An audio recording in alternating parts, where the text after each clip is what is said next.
reckon that's all we can do for him, kids. You'd like me to say some words over him? Ain't anything to say. Ought to be some flowers. I'd be able to find some if we looked around. Nah, there ain't any. I got a red hair ribbon he brought me once. I think it'd be real nice. Pretty red hair ribbon would be right nice. I'll go get it.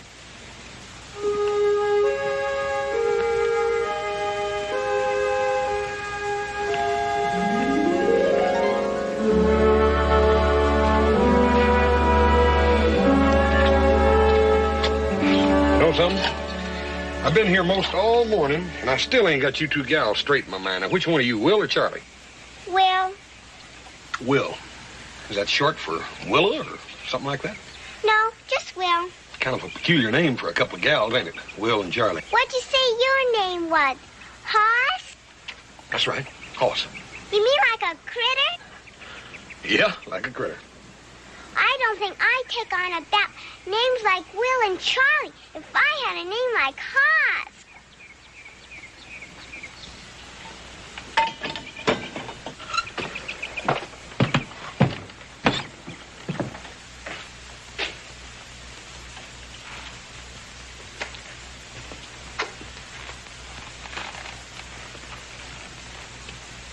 You want something?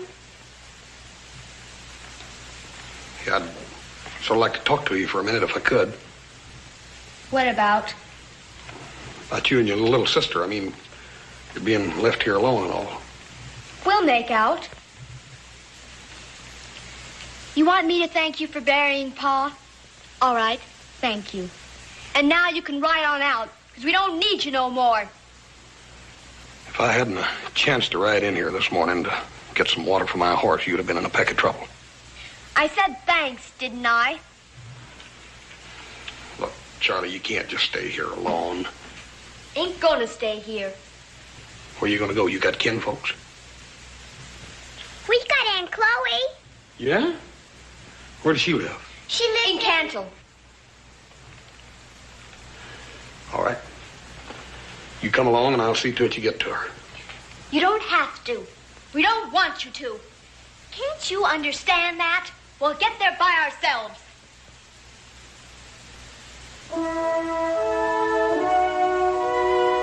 Well, I'm sorry, but you do. That's the way it's got to be. I ain't about to let the two of you young'uns get out on that desert all by yourself. Now, you get your paraphernalia all collected here and get it ready, and I'm going to go out and saddle your horse.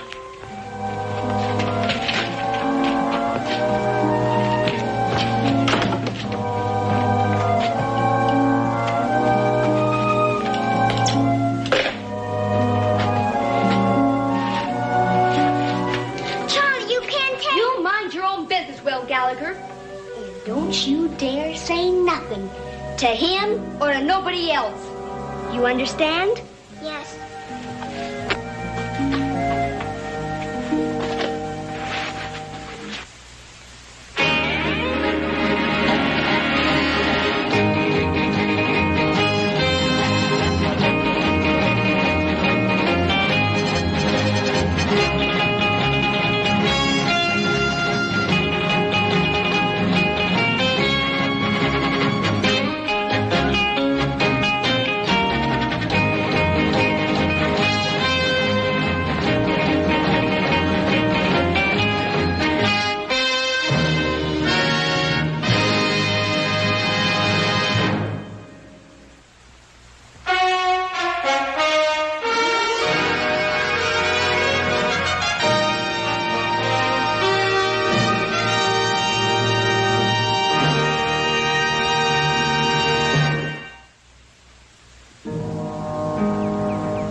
It wasn't buried with him.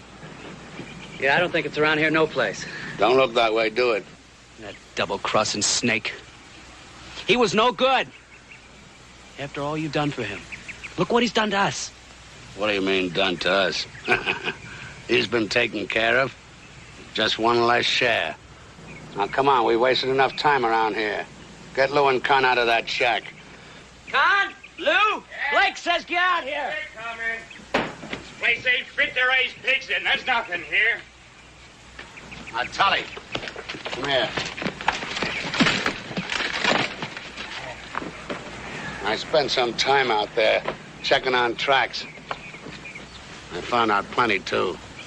Now, somebody rode in here yesterday and buried Gallagher, then rode out again with his kids. And that ain't all he rode out with. I'll bet on that. Yesterday? Then we still got a chance? Con?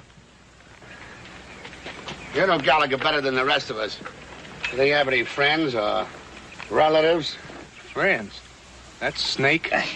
Most likely hatched from under a rock. Maybe some drifter happened by. No drifter's gonna take the chance on slowing himself down with 2 kids tagging along once he had his hands on that bundle of ours.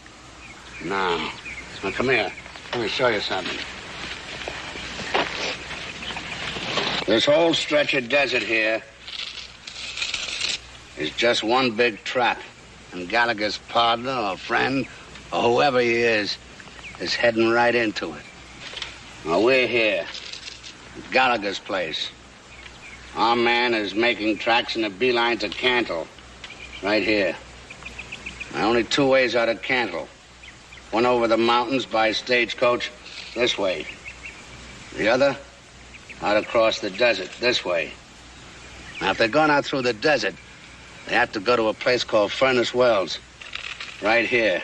It's the only place that has water at this time of year. Now, Lou. I want you to ride directly to Furnace Wells. And if they head that way, you'll be sitting there, waiting on them. Con, I want you to ride across country. Right here. They have a relay station. I want you to check out every coach that goes through there. Well, what about me? Well, you'll ride with me. We'll trail them. They got a day's ride on us, but it's a 2-day ride to Cantle. With any kind of luck, we got a good chance. You can't be making good time trailing those kids along with them. Now, let's get going.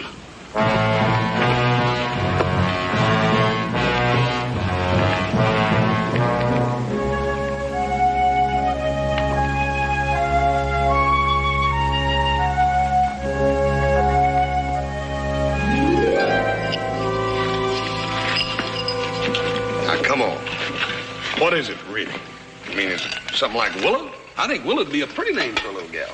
Who go naming me after a tree? Yeah. Well, what about Willowall? You know what a Willowall is? It's a great big wind. Nah, that ain't a real name.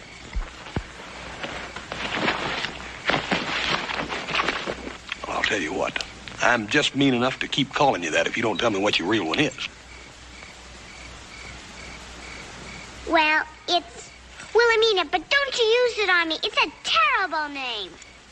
I don't think it's so bad. It's terrible. Charlie's ain't so bad. Her whole name is Charlotte, but...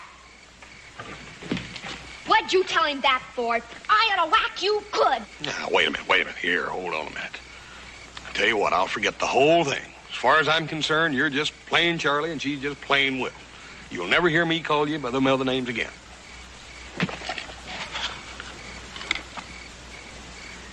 Your bed's all made up. Time you was in it. It ain't even dark yet. Hardly. Now you go on now. Yeah, why do you always have to be so bossy? 'Cause Pa said you was to mind me. He's...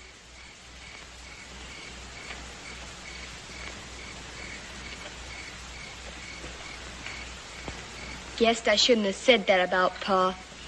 Guess she'd almost forgotten for a while. Charlie, what happened to your Pa? I mean, how did he get shot? I don't know. He just came home like that. Hurt. Never told us who'd done it. Have any enemies? Anybody want to see him hurt? Wasn't anybody like that. Pa was always helping folks out. Everybody liked him. I told you to get to bed. I forgot Judge Telford. Judge who? Judge Telford. You want to see him? Good gracious, get that thing out of here, honey. Them things dangerous. He gets cranky being shut up all day. Strange pet, ain't it, for a little gal? Well, I had a puppy once, but it ran off. Charlie said most likely coyotes ate it. Anyways, Judge Telford ain't gonna run off. Even if he did, I bet nobody eat him. Yeah, it ain't too likely. Go to bed. Yeah. Good night, Hoss. Night, sweetie.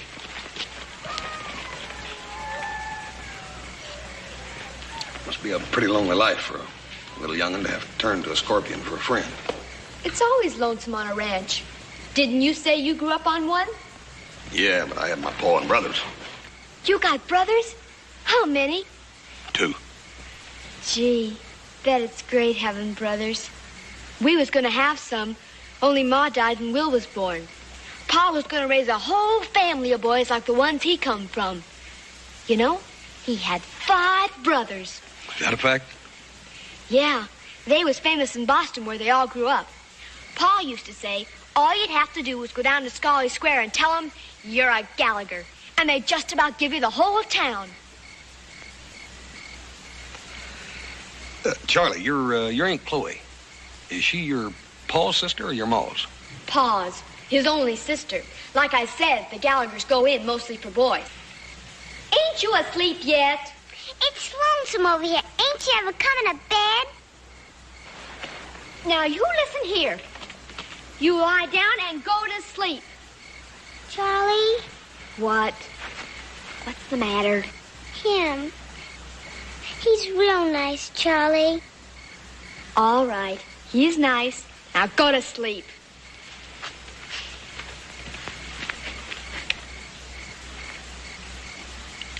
She all right? Yeah. She ain't usually such a blame nuisance. Bet she'll be glad to get shut of us tomorrow. Guess we're both kind of a nuisance. Tell you what, Charlie. When I first run on to you out there and realized I was going to have to take you to Aunt Chloe, I must say I was feeling pretty put out. Sure, I don't blame you. But let me tell you something. It ain't been that bad a chore. As a matter of fact, I've kind of enjoyed it. I'm glad we run into each other. I really am. Yeah? Well, good night. Night, sweetie.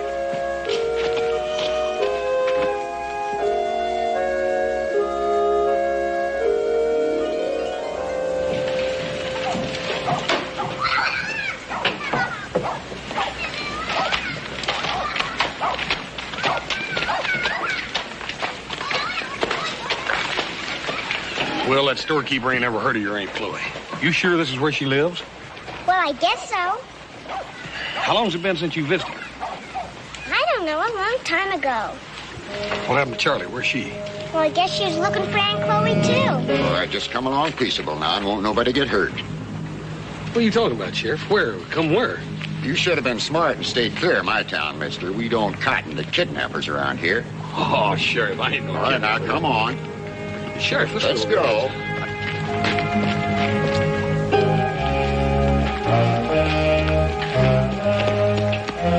What'd you do, Charlie? That sheriff. Aw, shut up. We'll send a letter. They'll turn him loose. He's an awful nice fella. I wish he could come to Boston with us. Ain't nobody gonna get to Boston unless we get on that stage. Now, come on.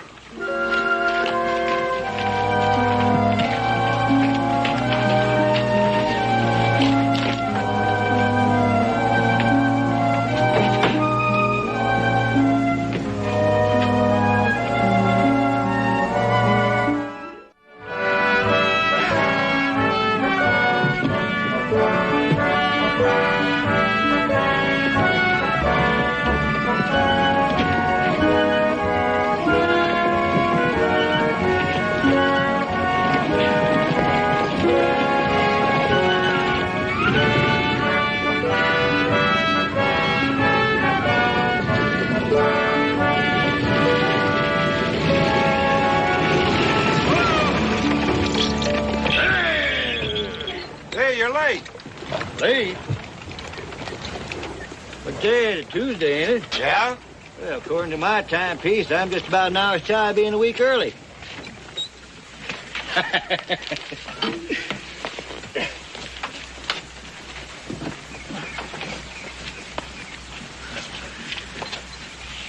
Say, ain't you girl... Oh, I'm sorry. I just wanted to tell you we'll be here about 10 minutes while we change horses. A long way to the top of that summit.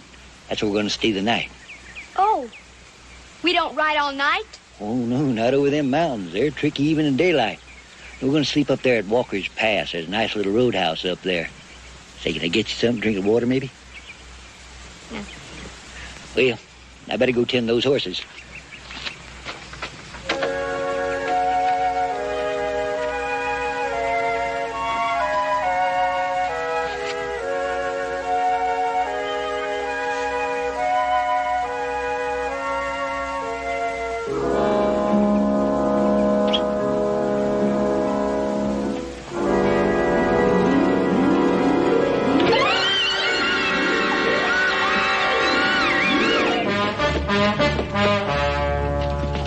Well, you girls are...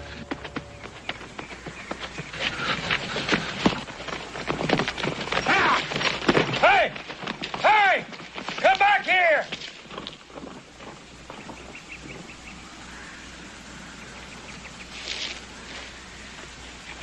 Who was he, Charlie? What did he do that for? Shut up. Don't say nothing.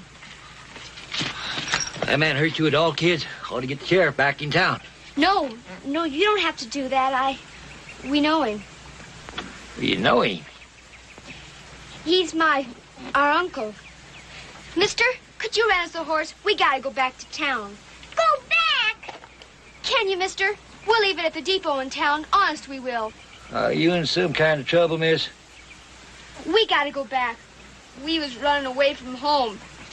Didn't figure they'd worry so much about us.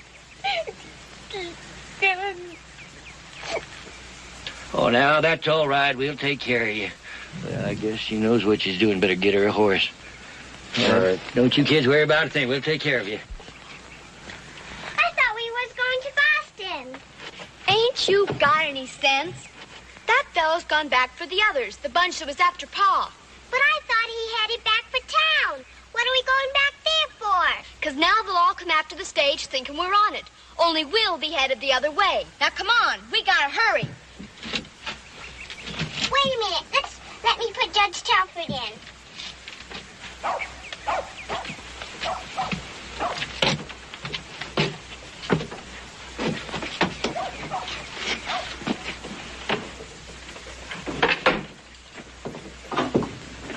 You know, it wasn't my fault them Virginia City folk took all day to answer that telegram. Must have been a whale of a story that little gal told on me. That's all I can say. Well, it wasn't just the story. There've been a lot of funny things going on around here. Like what? That big express robbery up about 50 miles north of here happened last week. I got instructions to pick up any suspicious-looking strangers and hold them. That's all I was doing. Yeah? Sheriff, where's my horse? Well, they're both of them down at the livery stable. But it's kind of late to start traveling. You're welcome to stay here if you'd like. No, thanks. Doggone, I'd like to know why they done it. You know, I was getting to thinking those two little old tacks was kind of taking a liking to me. See you, Sheriff.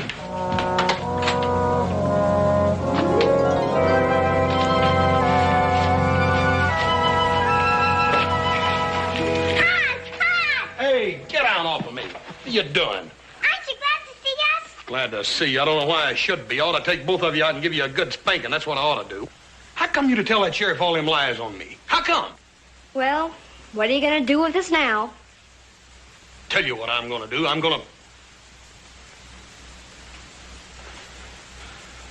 take you to Aunt Chloe and get rid of you. We'll be shut of one another once and for all. Now, for the last time, where's she at? She's at Joburg. Joburg? Joburg's 30 miles across the desert. All right, if that's what it's going to take, then that's what it's going to be. I'm going to take you to her. Yeah? Well, as long as we got across the desert, it gets kind of hot out there during the day, you know. Well, why don't we leave right now while it's cool and all? After all, you've been resting all day.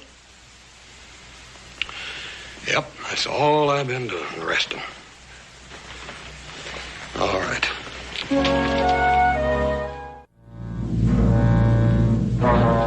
Tell it one time more, mister. Just in case you left something out. Well, they got off the stage at the relay station. They borrowed a horse. They said they'd run away from home and they were going back. And they did. And, mister, that's all I know. And there wasn't anybody else with them. You're sure of that? Yes, sir. I'm sure. All the way back to town. We must have rode right past him coming out here. The man who was with them. Pretty shrewd. Must have planned it that way. Gave the kids instructions to double back. One chance at him. All I'd like is one chance. You'll get it. There's only one place they can get water. One place. Furnace Wells.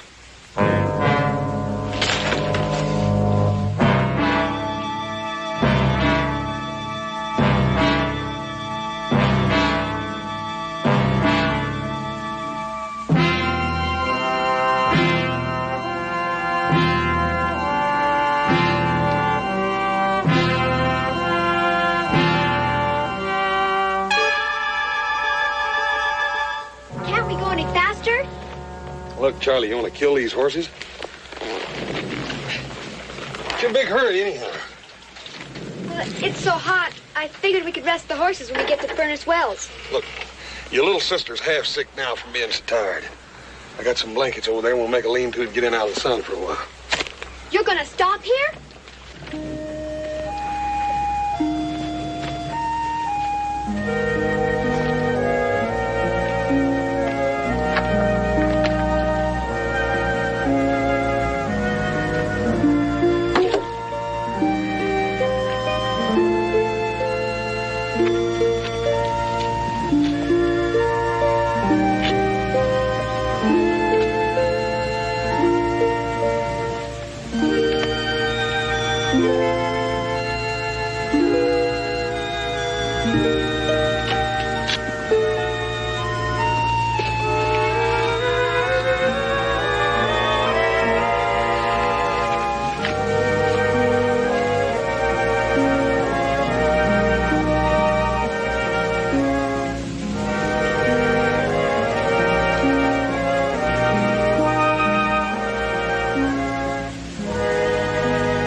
Charlie, you looking for somebody?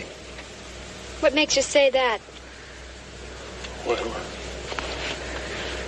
you want to get out of town last night in the middle of the night. Hurrying all day today, I just thought... I just don't like wasting time. Pa always said, when you make up your mind to do something, you best get it done. Won't you ease off a little bit? I mean, it ain't like you got to wear the pants in the family now. You got your Aunt Chloe. I mean, you're just a little gal. It'd be different If I was a boy? Whole lots of things would be different if I was a boy. I could have helped Pa make a ranch out of that brush patch back there. Wouldn't have been such a burden to him. He wanted a family of boys so bad it'd like to kill him. Yeah, I guess it did kill him. Because if he hadn't been so worried about Will and me, about us growing up and not having nothing, he wouldn't have gone and... Gone and what? Nothing. You trying to tell me your pa got himself killed trying to provide for you and Will? No. How'd he get shot, Charlie? I don't know. I told you before, I don't know. Now leave me alone.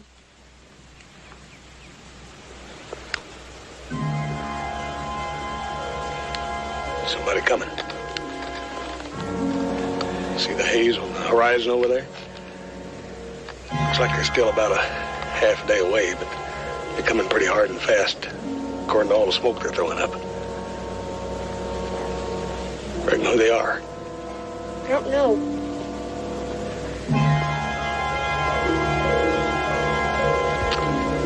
imagine we better be getting on them furnace wells. Yeah. Please.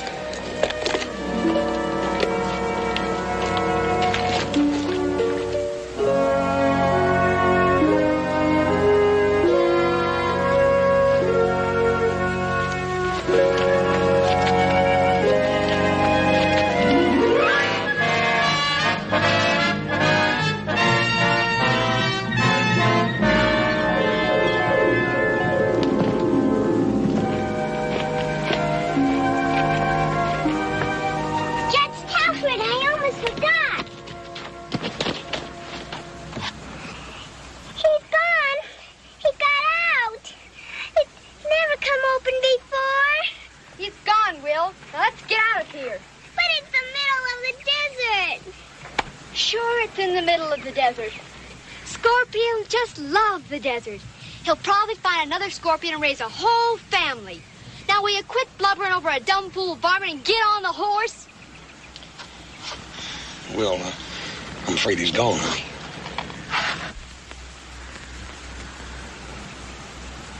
These ways he can get inside, out of the sun, if he comes back. Come on. I'll tell you what. How would you like to ride with me for a while? Okay?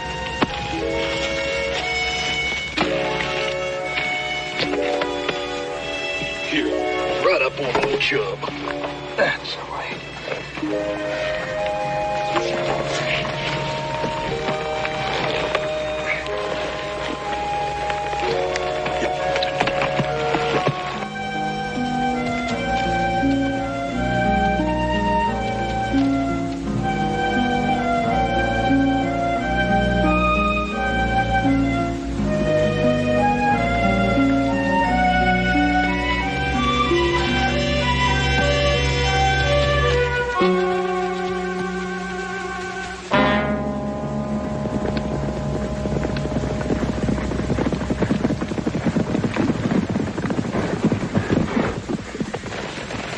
Lots of tracks.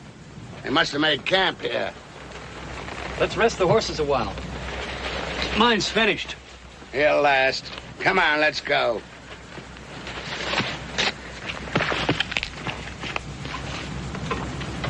What are you doing? I said, let's get going.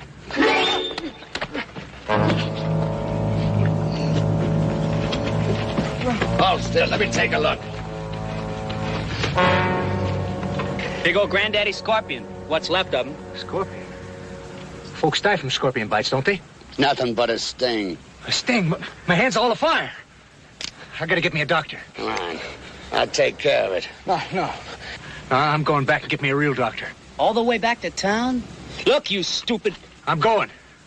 Don't you try to stop me. Let him go. Go on, you stupid fool. Go back to town. Now get! But Blake, you...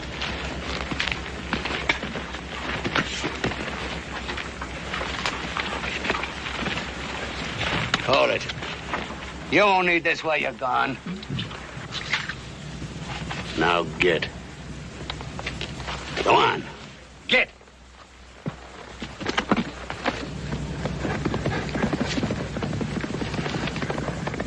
Scorpion, huh? That dirty. Wait till I catch up with him. Let's go.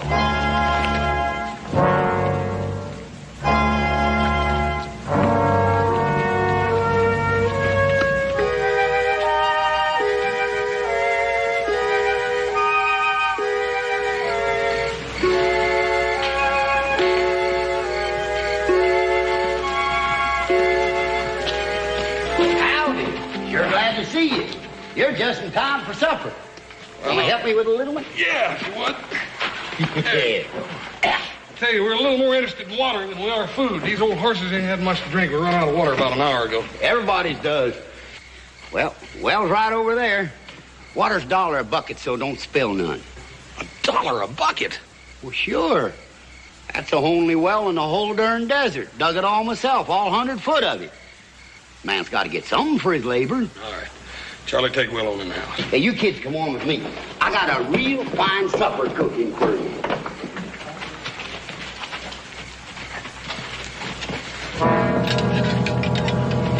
I just about gave up on you. I thought you took the other road. You be real careful of that thing. You got the wrong man, mister. Sure. Take it easy.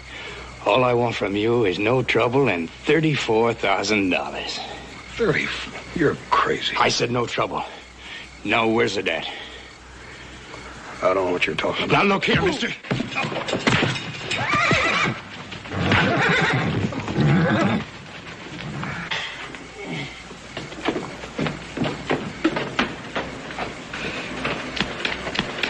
He got a little too close to the horses and got himself trampled, I reckon. He sure did. You know him? Yes, sir. He came in last night, said he was waiting for friends. He wouldn't be a friend of yours, would he, Charlie? No. Look, Will, you go on with the man and put the horses up. Charlie and I got some talking to do.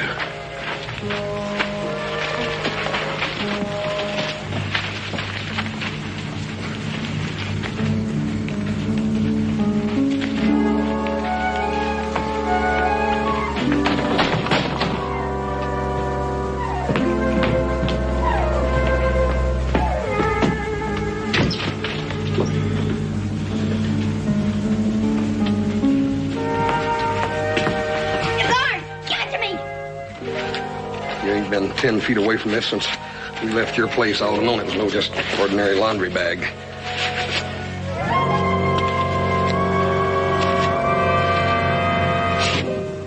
Yep. Just about $34,000, like the man said. It's ours, Hoss. Mine and Will's. Is it? That sheriff back at Cantle told me about a big express robbery. Happened right here close. Just about the same time your pa got a bullet put through him. That is the money from that robbery, ain't it? I don't care.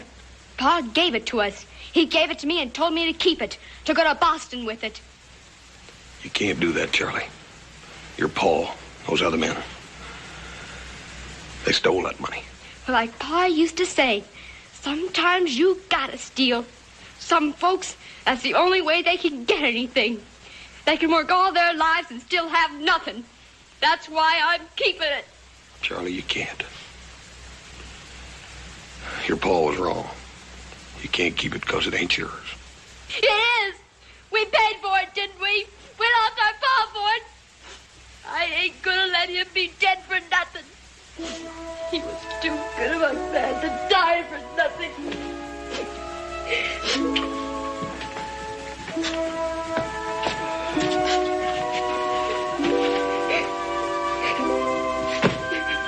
Come on, Charlie. You get you something to eat. Get you some rest, too. We can't stay here. Now those men coming after us. Now, you look here, I ain't forgot about them. Don't you worry about them. Good husky bar on that door, and if there's going to be any trouble, this is the place to have it, right here. Look, Charlie, I'd like to be a friend to you and Will, give some help to you. More than just somebody you're using for a while.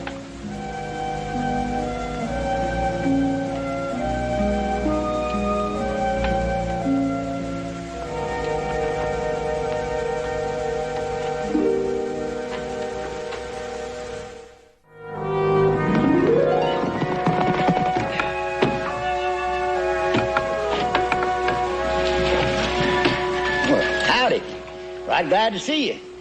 Out kind of early, ain't you? Did you see anything of a man riding through here with two kids? Oh, yes, sir. They was here. Right lively bunch they was, too. Tully, check the house. You know, them two youngsters snuck out in the middle of the night. And this other one, well, he woke up and smoked right after him. He was real upset. Well, then I got up and I walked around, too. And you know what? Somebody had gone and broke into my storehouse. You know what they took? 2 50-pound sacks of salt. Well, now, that had me real stumped. What did they want with all that salt? Well, I wondered about it, right up until I made my morning's coffee, and then I found out. You know what? They dumped it right into that well, a whole 100 pound of salt. Ain't that a corker? Well, only water in the whole desert. Well, I gotta move back into town now.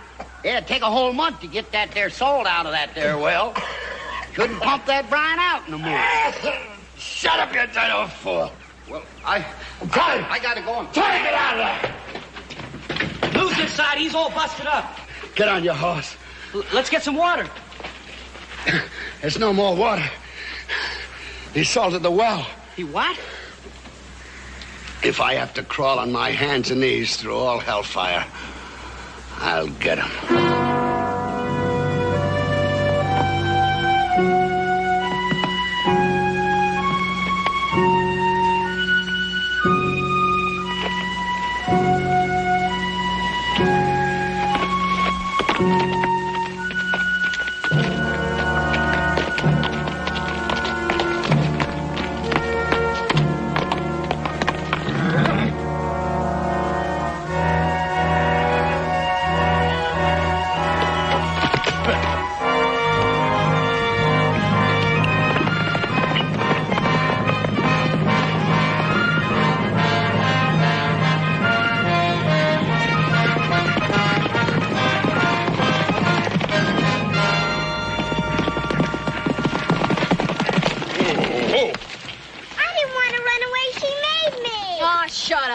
What am I going to have to do? Hog tie you two gals?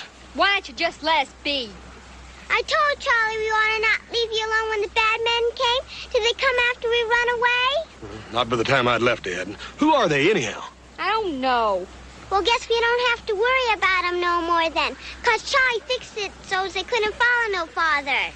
Will, I'm gonna whack you if you don't shut up. Wait a minute. What do you mean you fixed it? Nothing.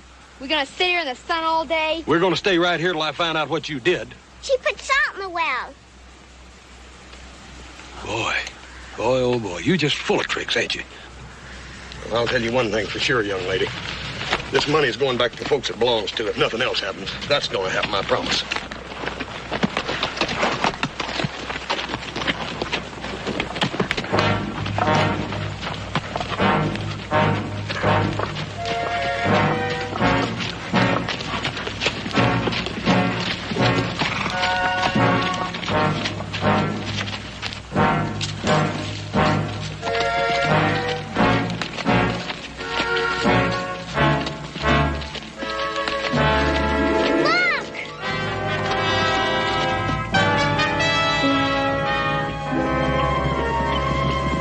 You two kids smoke it on out of here. I'll stay here and talk to them. Go on, get out. You hear me? Get out of here. Please, please come, Hoss. All right. We'll give them a run for their money. Come on, let's go. Hit them. Hit them.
Will, you go and do what she says, you hear? Will, get up here now. Go on, Will, you hear? Now, you do what she says. Get out of here. Go on, you gotta. Oh, Hoss.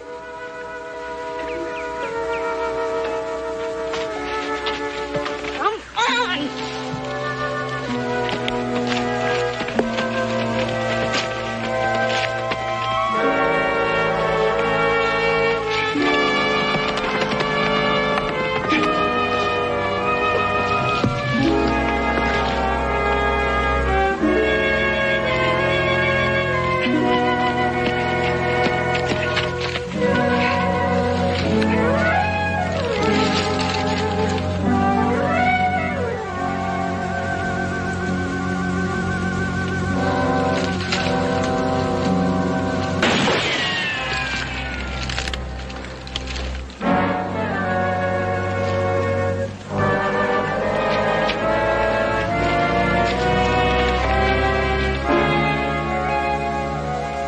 What's the matter, mister? You all out of tricks? Huh. You can't see me, huh? Well, I want you watching. I want you watching me. I want you to see the slugs coming at you. I've been a long time waiting. Mister? Hey, you dang fool kids, get out of here! Come here! He didn't know nothing about anything. It was me who did him. Oh, you gotta be plumb crazy, trying to make me believe it was them two that done it. There. What my pa took from you.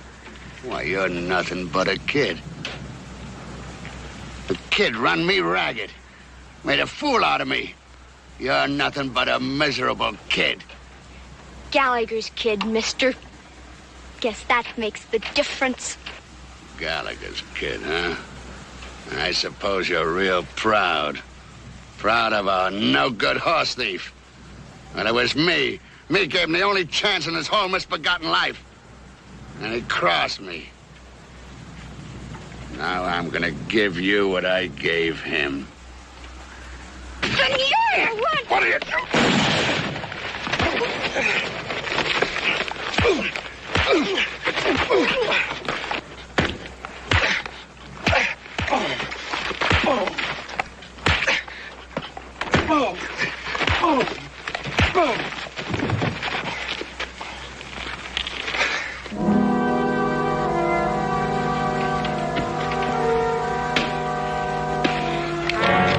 Charlie, no!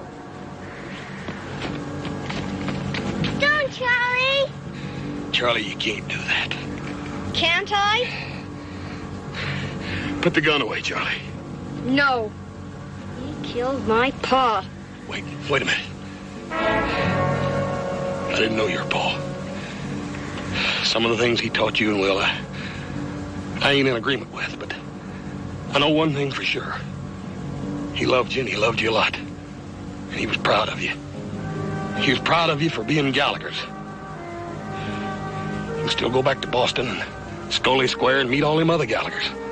But you'll never be able to face them as long as you live if you pull that trigger. Or maybe you don't care. Maybe you just don't care what them Gallaghers would think of you.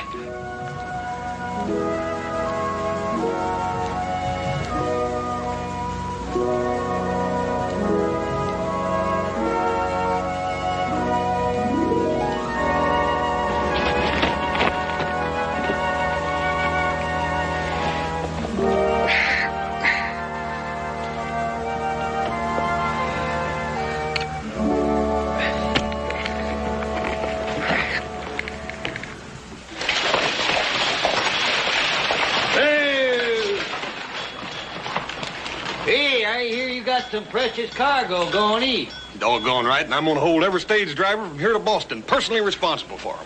Oh, now, you don't worry about that, Horace. All the drivers along the line have been alerted.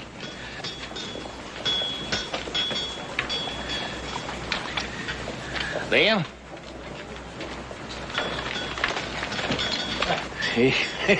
What a difference. Say, now, you ladies ain't gonna run off on me again, are you? No. All right, now, get aboard. Oh, my, I don't believe I ever saw two prettier little girls in my whole life. Dresses. Ain't they awful? Hey, listen, while you was in there getting dolled up for the trip, the sheriff told me that you're likely to pick up a real nice piece of change for catching all them outlaws. You got the whole bunch? Well, you did kind of leave them scattered from here to breakfast, but we got them all. I'll tell you something else. Judging from the sound of that message I got from Boston, all your kinfolks are going to be there waiting for you, including your Aunt Chloe. Aunt Chloe? That's right. As a matter of fact, she's the one that wired me. Beats me how anybody in Joburg could send a telegram from Boston. But then, of course, she is a Gallagher, ain't she? Come on, let's get aboard.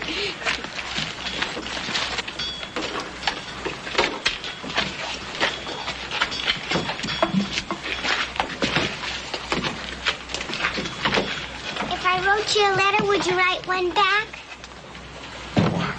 Sure I will. Oh, Hoss.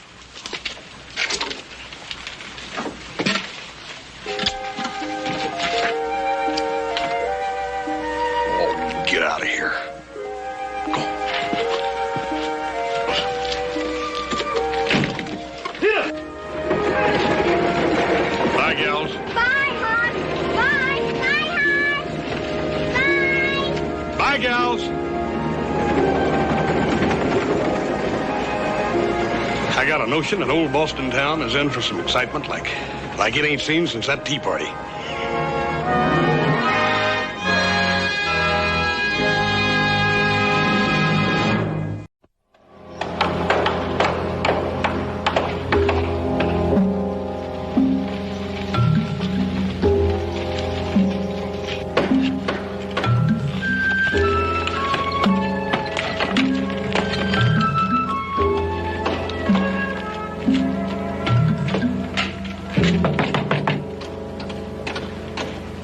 Boss, just take a little sip of this water. Easy now. There you go. Thanks, little brother. Yes. Is the doctor in? No, When do you expect him? I don't expect him. Ma'am, my son's in that wagon. He's been badly hurt, and he needs immediate attention. I'd appreciate it if you can tell me where, when, and how I can see the doctor. The doctor can't help you, son. He can't help anybody anymore. When the sun sets this evening, you can take my husband and hang him.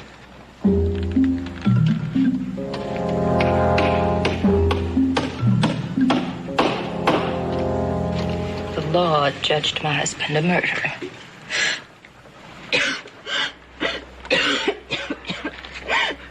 Ma'am, is there another doctor in town? No, none within 50 miles. I don't want to impose on you, but my son's in great pain. Could bring him into your husband's office until I can decide what to do. No, you can't bring him in. Mrs. Johns needs a rest. Oh, Danny, of course. Bring him in. I'll do whatever's possible. I often assisted the doctor, and Danny served as his handyman, and between us, maybe we can ease his pain. Thank you. Is the doc in? Across the street, I'm going to get him. Look, as soon as you get Hoss into the house, right on back to the herd, huh? Well, we'd like to stick around and find out what's wrong. Oh, look. Do like Paul says. Don't fret over me. I'm going to be all right. You two would do anything to get out a little work, wouldn't you? Yeah, Hoss is right. Your worrying isn't going to help him or yourselves. Oh, now, wait a minute, Pa. Now, don't argue with me. Do as I say. And please believe me, it's better this way. You get him into the house, will you?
There ain't nothing in there that you want to see, mister. Dr. Johnson's in there, isn't he? That's right. Him and Sheriff Wells got the whole thing to themselves, and it's going to stay that way till this evening. I'm going to see the doctor. Now, hold on. They gave me $2 extra to sit here and see that no one gets inside. Now, I'm going to earn them dollars. So now you back off.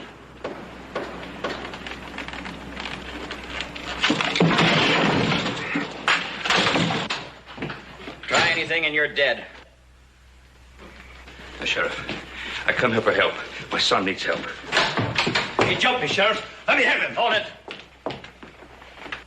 Put your pistol on the desk. Come on.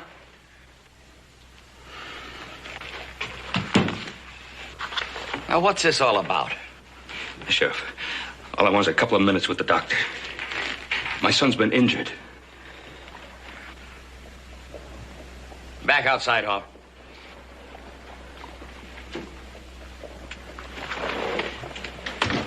Well, if you're willing to risk your life for a couple of minutes with the doctor, I guess you're entitled to it. 5 minutes, no more. Back off. An arm's length from the bars. I have a trail herd bedded down about 10 miles from here. Last night, my son got hurt. His horse stumbled and rolled on him, and I think he has some cracked ribs on one side. He's in awful pain. Why tell me this? You're a doctor. Not a doctor. A condemned murderer. They say I couldn't help your son, even if I wanted to. Well, the sheriff would let you out for a couple of minutes. Just take a look at him. Wouldn't you? The doc is a condemned murderer. There's nothing I can do to change that. Well, who can change that? The only man has that power, Judge Grant. The Honorable Judge Grant. Judge Franklin Grant. Yes, he has the power. The power of life or death. Where do I find him? Last house, north end of town. Just a minute. I haven't agreed to treat your son.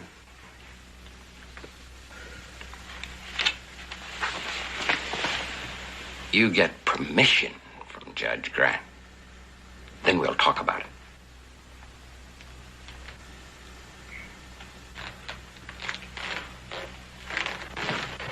Hold on. Don't hope for too much.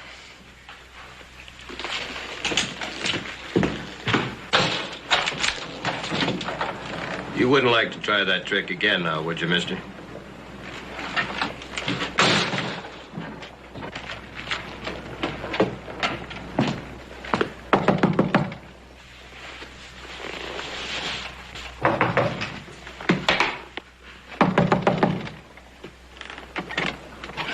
Yes? Judge Grant?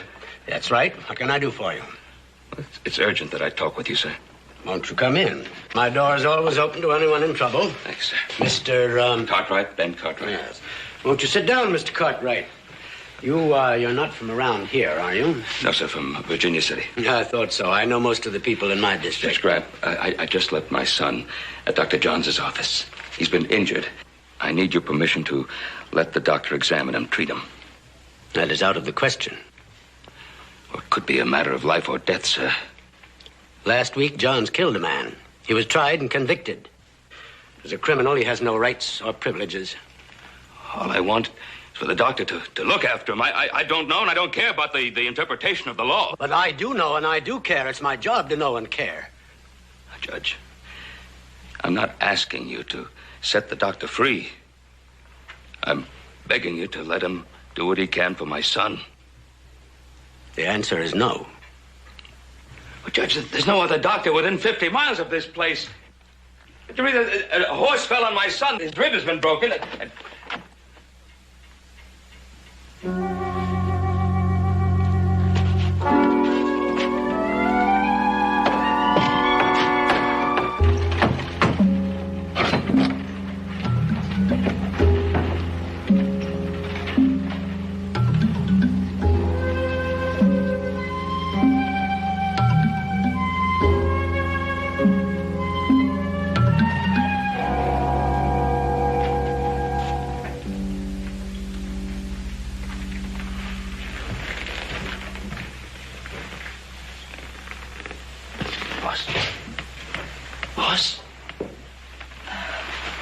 I gave him something to make him sleep. How'd things turn out with you? Oh, I failed all the way around.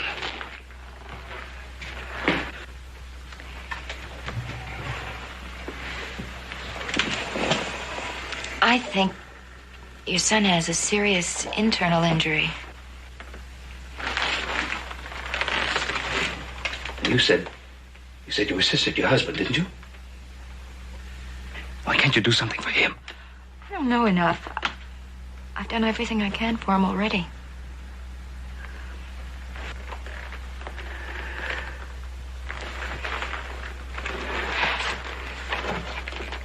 What kind of a man is that judge?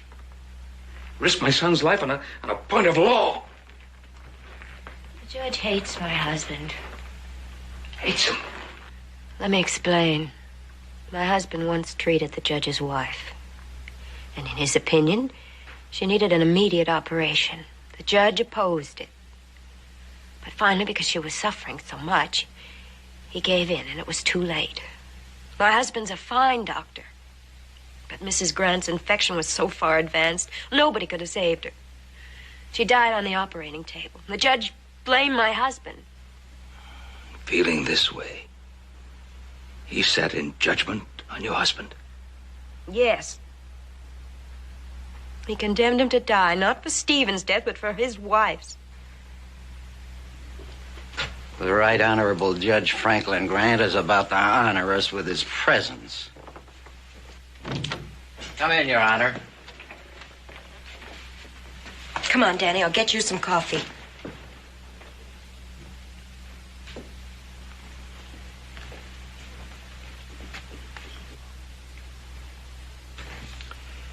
This is your only son?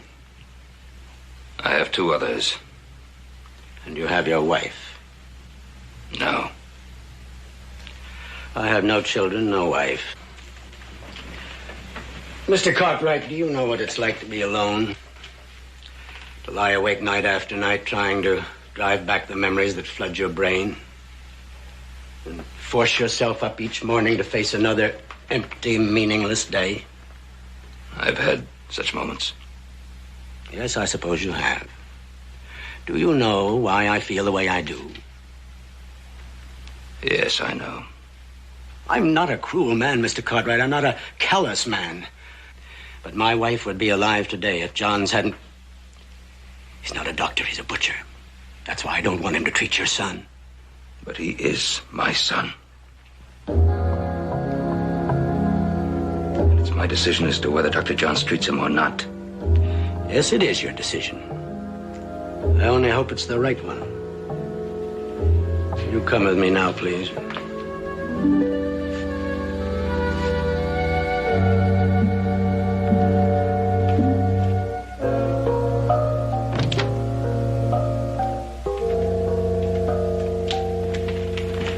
Sheriff, this is Mr. Ben Cartwright. Oh, we've met, Judge. Take the prisoner back to his office. Guard him until he attends to Mr. Cartwright's son. Then bring him back here immediately. Yes, sir. Off? He's to communicate with no one other than the people directly concerned with young Cartwright's condition. You heard him? Let him out.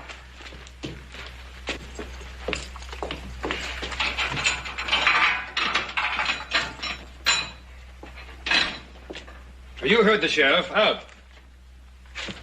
Deputy! All right, Hall.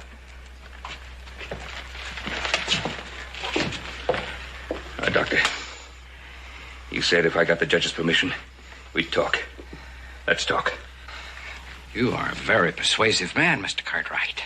Either that or a very powerful one. I didn't think you'd be able to do it. I didn't. It was the judge's doing. Perhaps. Are you the Ben Cartwright of the Ponderosa? Yes, I'm the Ben Cartwright. Well, now, you are a powerful man. And you mean to see that your son gets every chance, don't you? Yes, I do. Now, please, can we get started? Well, you know, it must be a comforting feeling to have wealth and power. I wouldn't know. I've never had either one. You see, all my wife will have to remember me by is a stack of unpaid bills from grateful but forgetful patients. Now, that isn't much, is it? To leave to someone whom you've promised to love, cherish, provide for. Doctor, please get... Mr. Cartwright, if you want my services, you're going to have to pay for them. I never expected anything else. How much? $10,000. Regardless of the outcome.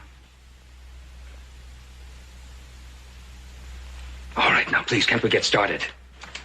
The money is to be paid to my wife.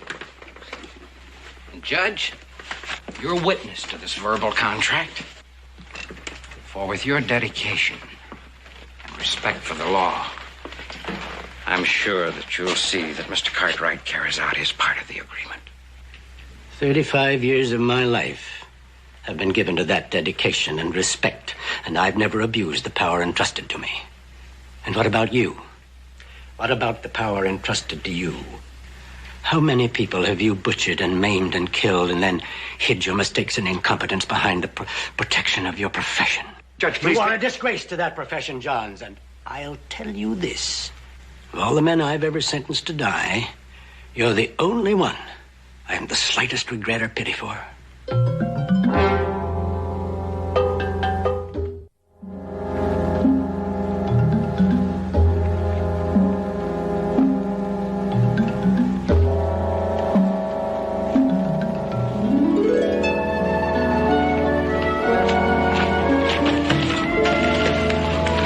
Leave him be. There's little enough we can do for him.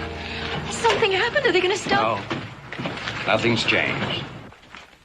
Boss, I got the doctor coming. The sedative that I gave the patient's worn off. He's awake. He's in pain.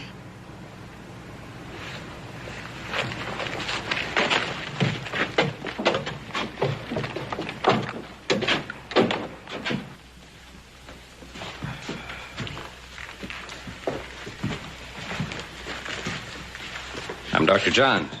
Oh, back to the office. Well, they tell me you went and got yourself roughed up a little bit. Yeah. They tell you about the other feller? No, only that he outweighed you by 1,000 pounds. I tell you, you tell me when it hurts, huh?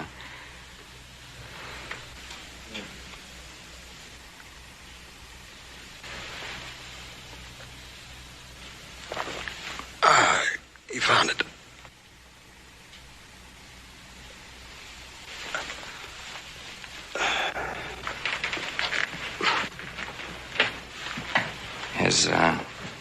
Has he coughed up any blood? Yeah, I started to this morning. Well, I think I know all I need to. What is it? Fractured ribs. The jagged end of one has probably punctured the lung. Meaning? It means your son will drown in his own blood unless the damage is repaired.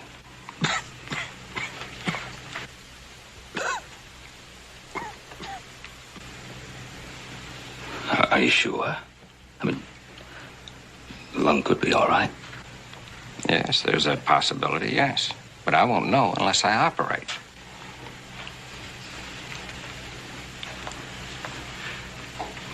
Do you have to operate? It's a risk. A grave one.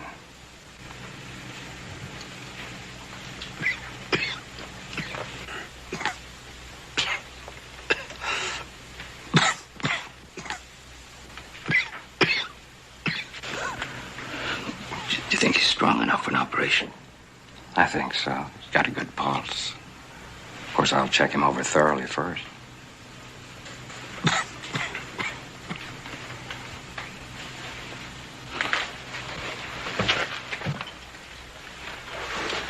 Hoss,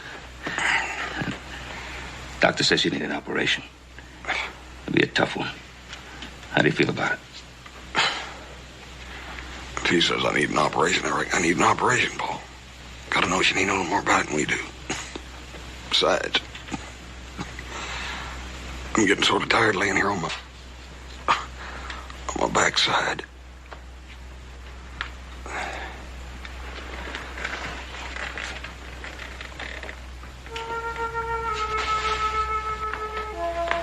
I want this room cleared.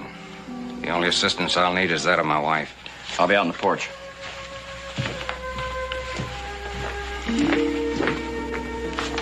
You can wait in the study. Go on. Yeah. Don't you worry none, you hear? I'll be out and see you in a little while. Yeah, sure. The one good thing about it, you big moose. The scar won't show. You'll still be as pretty as ever. That's right, comforting news. I was really sort of worried about that.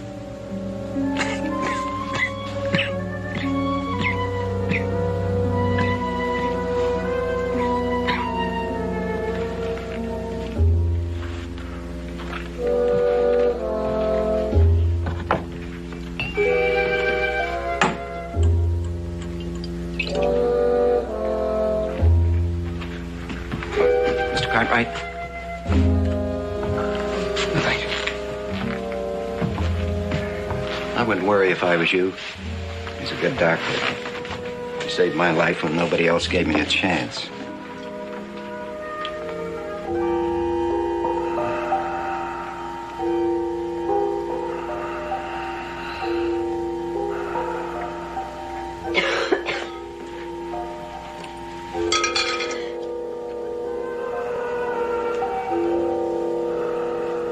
Ready?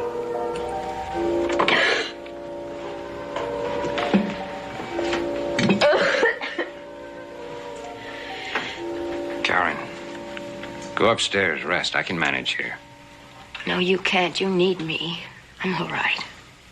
Are you sure? I'm perfectly sure. We better get started, Doctor.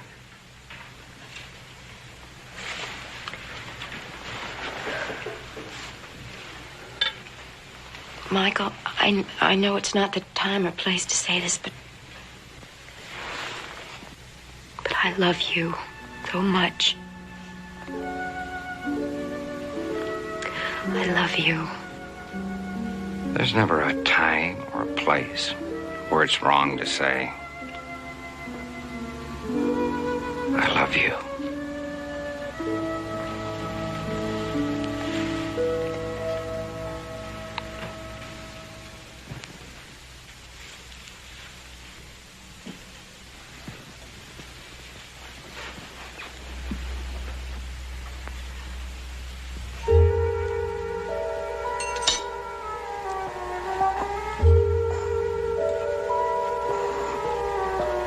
More ether.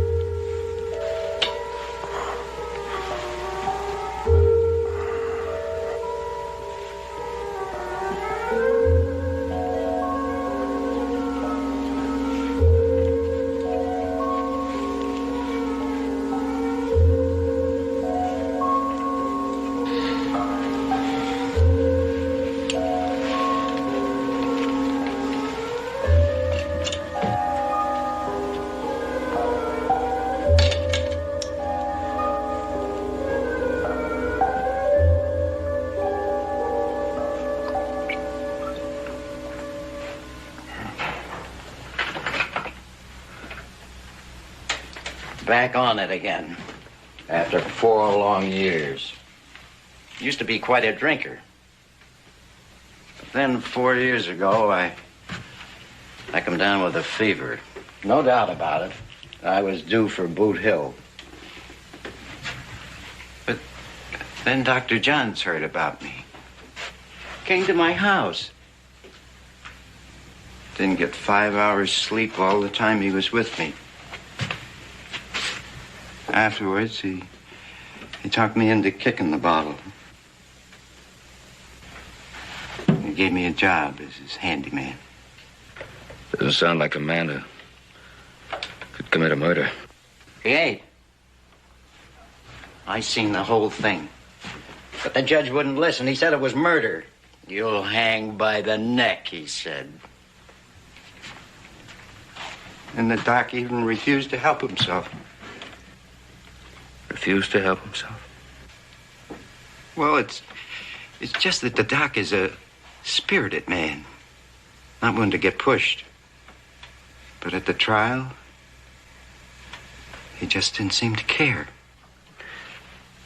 What do you mean, didn't seem to care?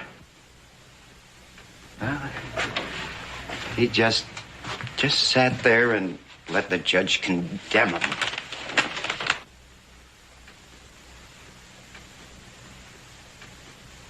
Danny. Danny, tell me what happened the night Stevens was killed. I can do that all right. I can't sleep for thinking about it. Whiskey's all that helps. I remember every minute of that night. I was on my way home the night of the killing. And like I said, I saw the whole thing. As I was passing the newspaper office, I could hear two men arguing inside. I couldn't tell what they were saying, but they sure was going at it hot and heavy. I stopped and listened for a minute.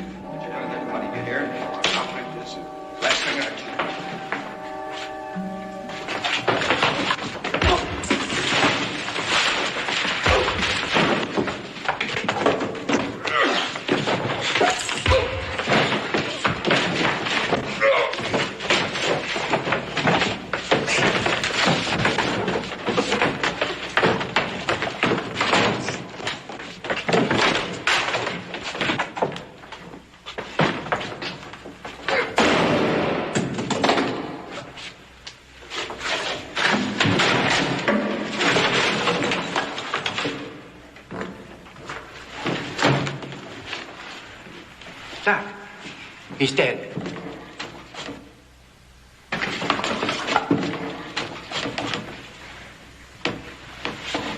He's dead, Henny. Doc, what happened? What were you fighting about? Nothing. It must have been something.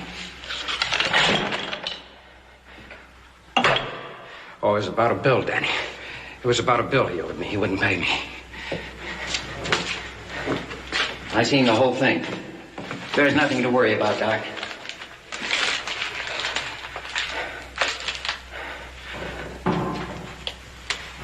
Better tell the sheriff what happened.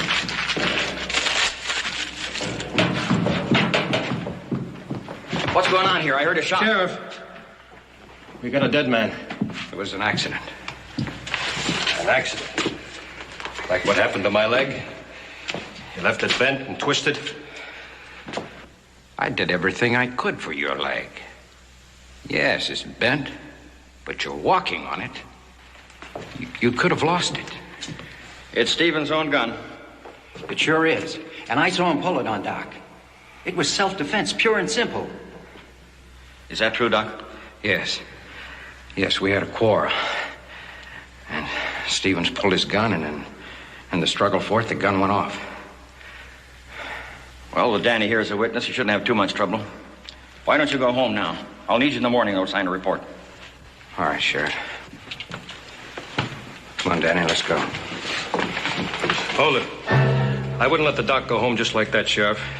Not without seeing Judge Grant first. Well, what's Judge Grant got to do with it? Yeah, and it seems to me I'm still sheriff here. I say who goes home and who gets locked up. And I'm a deputy sworn to uphold the law. I say this man might be guilty of murder. Murder? It's a clear case. I didn't say it was murder. I said it might be murder.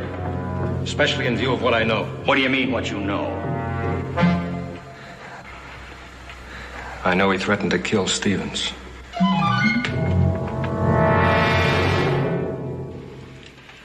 Sheriff, you say it was self-defense. Yes, sir. What proof have you got? The doctor's an honest man. Under the law, his evidence would be classified as self-serving. Danny Culp was there. He saw the whole thing. He'll swear to it. Mr. Culp is Dr. John's employee. That don't mean I'd lie. You've often said you credit the doctor with saving your life, He did. Yes, perhaps, but the fact that you think so categorizes you as something less than a subjective witness. But I saw the whole... Enough. Johns, you say you went to Stevens' office about a bill he owed you. That's right. You quarreled about it and you killed him. Yes, we quarreled, but I didn't kill him. There are witnesses who say you wanted to kill Stevens. That's a lie. Hoff here says it isn't a lie. The other day I heard you and Stevens arguing outside the newspaper office. He said, "I'll kill you, Stevens. Remember that. I'll kill you." And do you still deny this? I didn't deny we were quarreling. I told you. It was about that bill you owed. Did you threaten to kill him? I don't know. I was angry. I might have said anything. Well, perhaps you will have sharpened up your memory by the time your trial begins. Trial? Exactly, Sheriff Wall. Trial for first-degree murder. Meanwhile, he's to be held in jail without bail.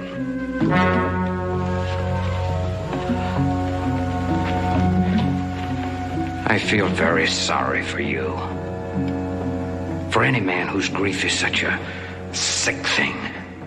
Please believe me, Judge. Your wife was doomed to die.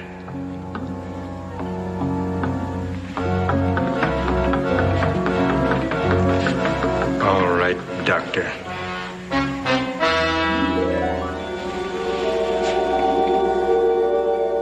Please believe me. Your wife was doomed to die. And the judge was just the same at the trial. The cards were stacked. The doc didn't have a chance. The quarrel that started the fight. What was that about? Everyone claimed it was about an unpaid bill. Danny. Does the doctor impress you as the kind of man who'd resort to violence to collect a bill? Oh, no. Matter of fact, half the people in town owed the doc. And he didn't seem to mind before. Must have been something else they quarreled about then. But the doc kept saying it was the bill. He said it to me right after Stevens died. So you said. What was that again about a piece of paper?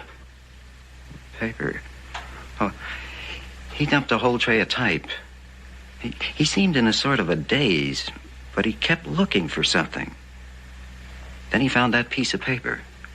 He tore it up and threw it in the stove. Well, anyway, it was a kind of a strange thing under the circumstances. Man killed, and Doc stops and tears up a piece of paper, throws it into the stove. How is he? Well, the lung was punctured.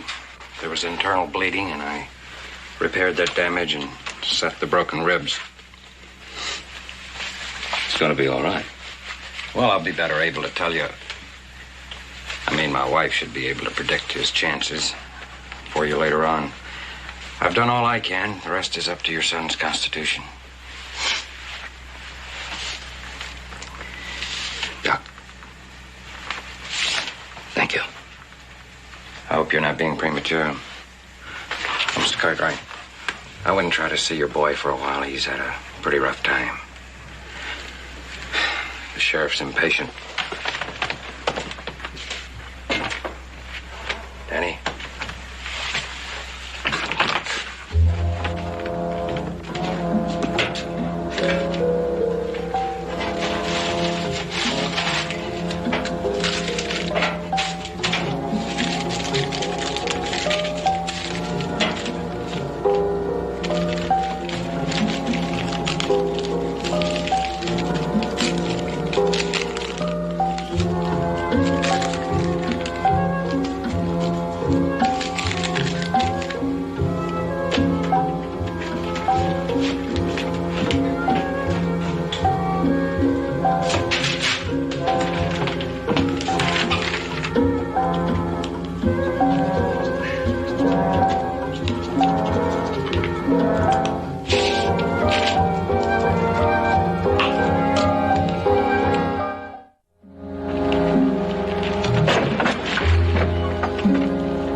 Respects or complain about the doctor's bill?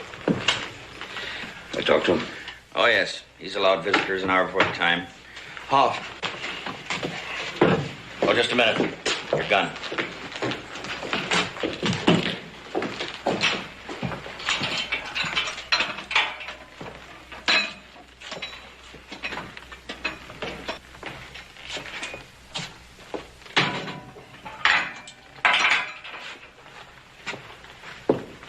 Doctor? Not in here, Mr. Conrad. Don't call me doctor in here. How's your son? My son had a very good doctor. But I didn't come here to talk about my son.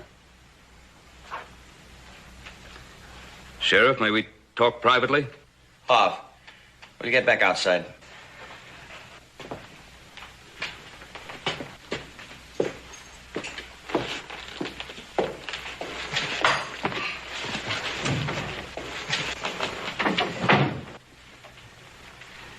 Why are you sacrificing your life? Not sacrificing, Mr. Cartwright. That's the wrong word. The law is taking my life for murder. Sacrificing is the right word. What does Cold Town, Pennsylvania mean to you? Well, it's the place where I grew up, as did my wife. And what else happened there? Nothing. We left there, came out here to open a practice.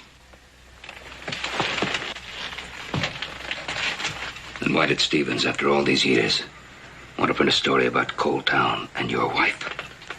I don't know what you're talking about.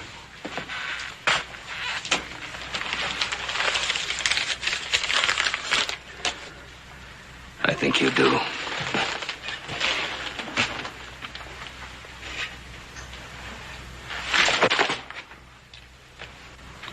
I talked to Cope. I tried to save your son's life, Mr. Cartwright. I hope I succeeded. If you have any gratefulness, then forget about this. I can't. That same gratefulness won't let me. But it's none of your business.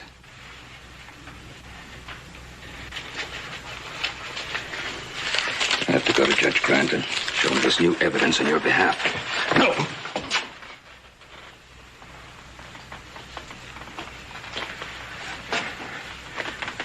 Sit down.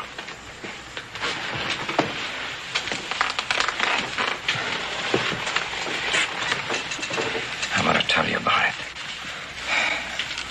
And after I'm through, you're going to agree that I am doing the right thing. You're going to know that I'm making the right decision. I'm listening. In order to go to school and become a doctor, my wife Karen worked in one of the coal companies as a bookkeeper and a cashier to support us. And in my last year of school, she became ill.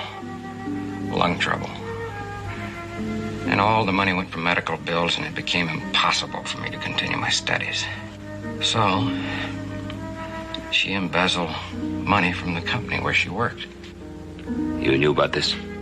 No, not at first. She told me she made a loan from the company. They started to audit the books, and then she told me. So you ran away, came here. Then we started to save the money to repay the loan, and Stevens came out to start a paper. He knew about your wife? See, he was a reporter out of Philadelphia when the theft was discovered, and he covered the story. Well, a possible jail sentence for Mrs. Johns. Surely that isn't worth your life. Have you ever been to Coal Town, Pennsylvania? Have you ever seen the coal dust hang so thick that it blots out the sun and breathe in that black death day after day? It kills people, Mr. Cartwright. And it would have killed her if we'd have stayed there, and it will kill her if she goes back.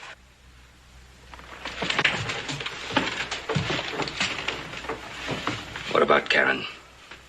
Don't you think she has a right to know what's happening and why? No. She'd do what you want. Go to Grant. Tell him. She's a beautiful woman, Mr. Cartwright. And out here, she'd have years of life ahead of her. But if you go to Grant, hand him that paper, you're sending Karen to her death.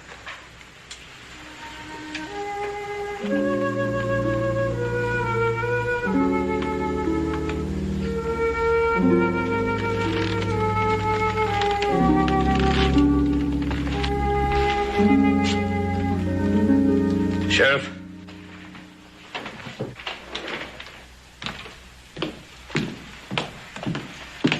You're all finished?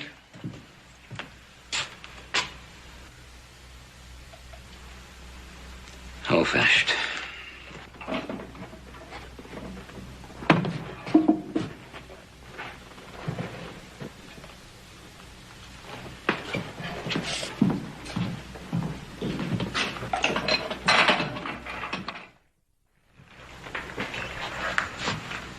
How is he?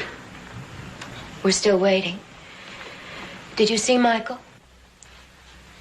Yes, I thanked him for what he did.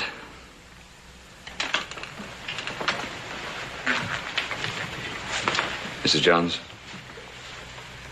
are you going to see him now? No. It would make it more difficult for him. I'm going upstairs. If you need me for anything, please call. I will. Thank you for everything.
I just dropped by to see how your boy was getting on. Will he recover? We don't know. I'm sorry for you, Mr. Cartwright. Well, this will never happen again. I'm on my way to see to that. You're going to see the execution? Yes, it's my duty to be there. And if it weren't your duty, you'd still be there, wouldn't you? Yes, I would. Again, my sympathy. Vengeance hanging. What did you say? I said you're going to a vengeance hanging. Your vengeance. Because of the strain you're under, I'll excuse that remark. No, don't. I meant it. What was your real reason for coming here, Judge? I told you, Mr. Cartwright, my concern for your son. No. Justification. To justify what you're about to do out there. Because if my son dies, that would justify everything for you. That would prove that you were right. And you're not. And you know it. Johns murdered a man. He admitted it. No. He admitted to fighting a man, not murdering him. There's no proof of that.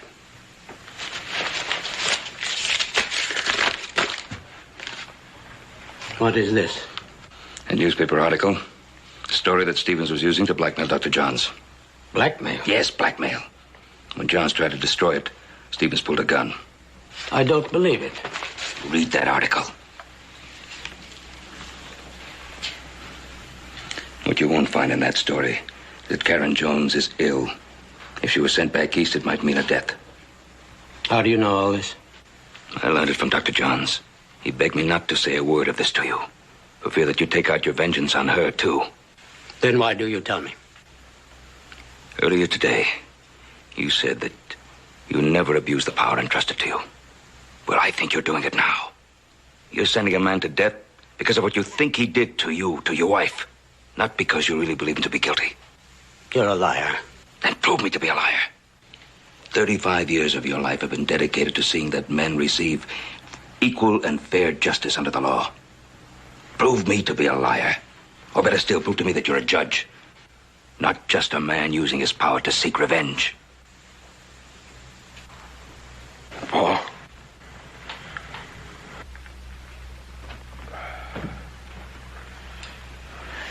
You all right, son? Yeah. A little fuzzy. But a dang sight better than I did. A couple of days rest and I'll be ready to go out there and take on that old flea bag that set on me and give him a good whooping. You didn't know if your son would live or not. Johns might have caused his death, yet you defended him. My son had died. I'd still know that the doctor had done all he could for him. Just as you know that he did all he could for your wife. He's only a human being, Judge. Nothing more. He can't play God. No one can.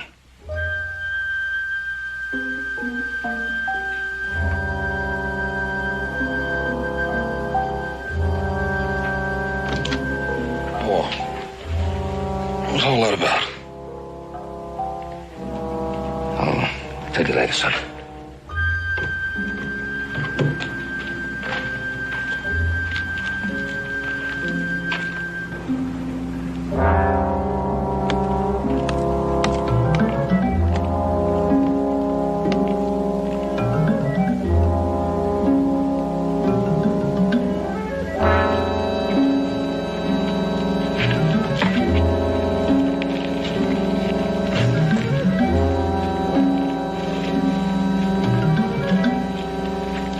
Everything's ready, sir. Just waiting on a word from you, Judge.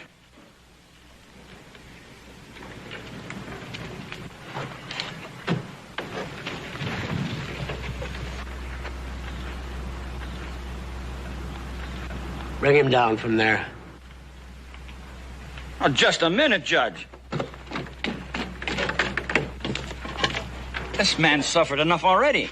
I say if we're going to hang him, do it now. Don't drag it out. We're not going to hang him. He's innocent.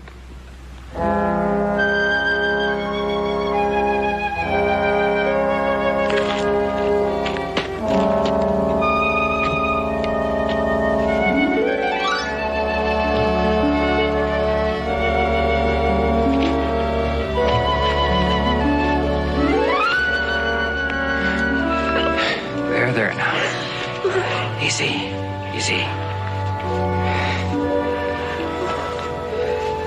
Dr. Johns, now that I understand, I think I can use my office to see that you, both of you, need suffer no further anguish. Thank you.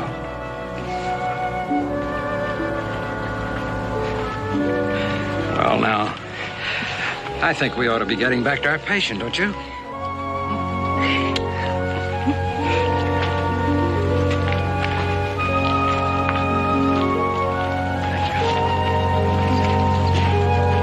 Mr. Cartwright. Thank you.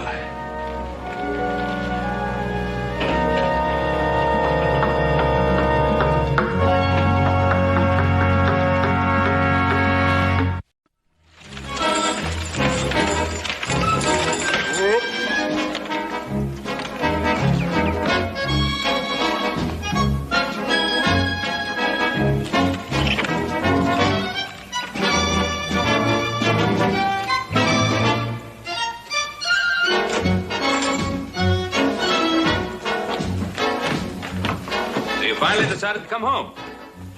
I'm sorry I'm late, Paul. How long does it take a body to drive to Virginia City and back? Paul, I hurried, I promise.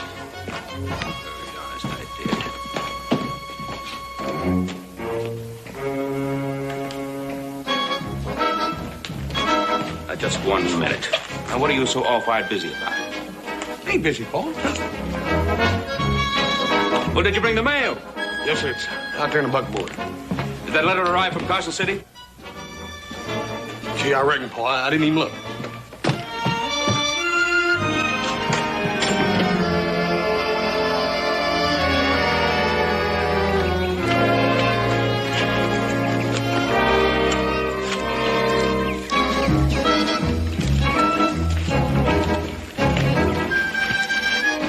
What's that? It's just a little something I had up in the room. If you don't mind, Paul, I gotta be going. Wait a minute. You just got home. I gotta go see somebody, Paul. Hoss, may I remind you we're short-handed? Your brothers are away. I'll be back. I'll be right back. I'll be back. Is it all right if a father knows where his son is headed, or is that too much to ask? No, sir. First of all, I'm going over to the Tyree place. Paul, he's a friend of mine. Yes, He ain't always been like he is, Paul. I remember one time you said, I'm proud to have a man like Wade Tyree for a neighbor. Yes, that's true. And we all try to help him. And he's in love with a whiskey bottle. That little gal from back east hadn't jilted and married that other feller. Oh, Hoss. Is that any excuse for a grown man? Doesn't that prove he's a weakling? Paul, Wade Tyree ain't a weakling. He was crazy about that little gal. He'll get back on the right road. Oh, and you're the good Samaritan who's going to help him out of the ditch. Paul, I remember one time, you and me worked a half a day with a block and tackle pulling a maverick steer out of a ditch. I figure Wade Tyree's at least as good as a maverick steer. Here.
Hey, Wade.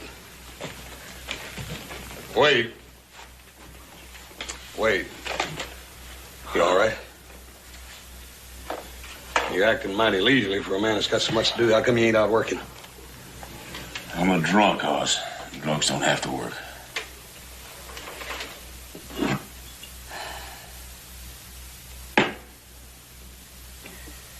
It's empty and I'm still sober. Wade, I've been trying to tell you for months that boozing just ain't gonna get it. Oh. But you're wrong, Hoss. It keeps everything nice and hazy, and that's just the way I like it. Oh, come on. I'll probably find you another gal one of these days. Fall in love. Might even marry her.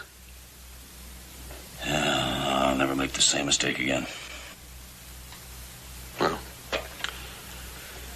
I can't hang around here all day. I just thought I'd drop by and see if you needed anything from town. What would I need in town? Guess maybe you can find me a greenhorn and I could sell this place to for a few dollars. Stage just came in. You want to go in and check it? Nah, I'm not likely to find that greenhorn. He won't buy me any booze, and everybody else knows I'm broke. I might buy you a drink. What? Yeah. Sure.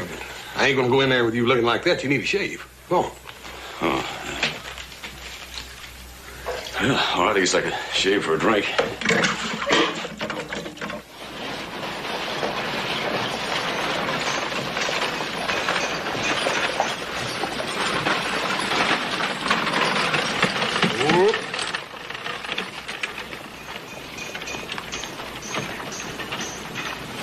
Let's go over here to the hotel a minute. I got some business.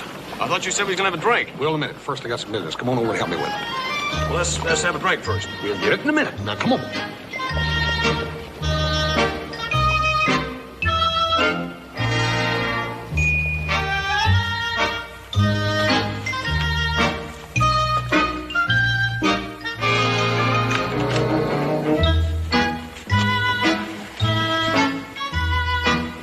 Who's that? It's a little gal I met on the stagecoach this morning. Now, come on over and say hello to her. Oh, I want to get down. Come on. Hi, Bonnie. Oh, you're back, Mr. Hoss. Yeah, I told you I would be, and I brought a good friend of mine. This here is Wade Tyree. Say hello, Wade. Hello. Oh, here comes Mama.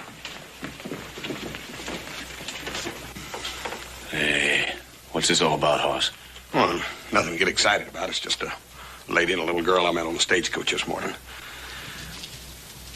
Will Jeffries was supposed to pick them up here. Jeffries? What kind of a woman would want to meet that polecat? I don't know. She came all the way from Illinois now. Mr. Cartwright, I'm so glad to see you again. Hi, ma'am. I hope I wasn't too long. No, I've been resting in my room. The trip was more tiring than I'd realized. Didn't seem to get little Bonnie down too much. Mr. Hoss, is that a real Indian? He sure is. Come on over here and sit down. Oh, excuse me, Miss Hinton. This is a good friend of mine, an old and dear friend, Wade Tyree. Wade, Miss Hinton. How do you do, Mr. Tyree? Hello, ma'am. Mr. Cartwright, didn't you find Mr. Jeffries? Well, ma'am, Wade and me were just talking about Were you a Jeffries. friend of Will's, Mr. Tyree? Me? No, ma'am. You a relative of his? To tell the truth, I came out from Illinois to marry him.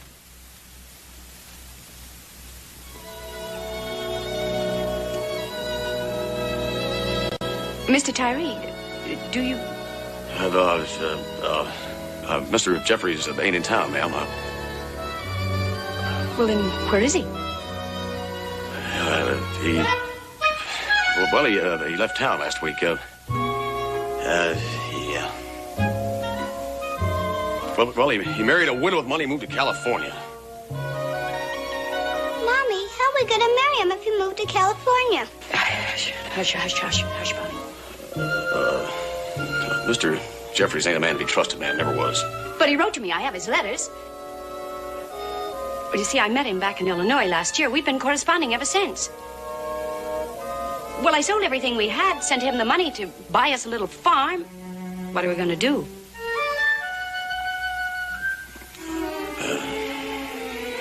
I don't know. There's a stage leaving for back east tomorrow. I can't go back. Even if I had the money, I can't, or I won't.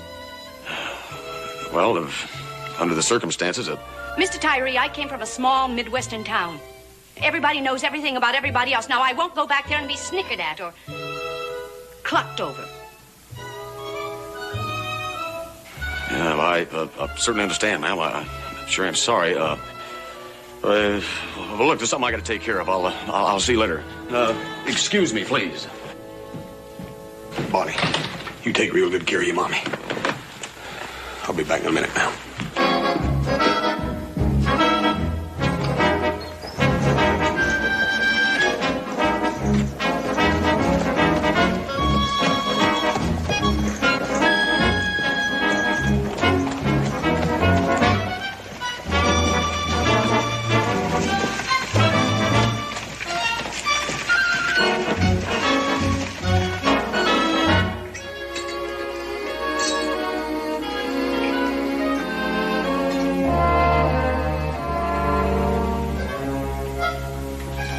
Any time to be boozing, Wade. Get away from me, you. Look, I know what you're trying to do, and forget it. Besides that, you promised me this drink. Yep, sure I did. If you wanted it. Well, I want it. No, you don't. Not when there's folks in trouble. They ain't my folks. Hit me again, Sam. Wade, don't do it. Hit me again, Sam. Wade. Now, look, climb out of my hair, Hoss, and let me get drunk all by myself. You can't afford it, Wade. Think about that poor little gal in there. Hoss, will you go away? I ain't no nursemaid. No, you ain't. You're a man, Wade. And you can't force a man to do something he don't want to do. Well, that's for sure. But there's something else for sure. Those folks have got to have a roof over their head. I'm going to take them out to Ponderosa. The least you could do is give me a little bit of help. Well, all right. Promise me you'll drop him by my place first.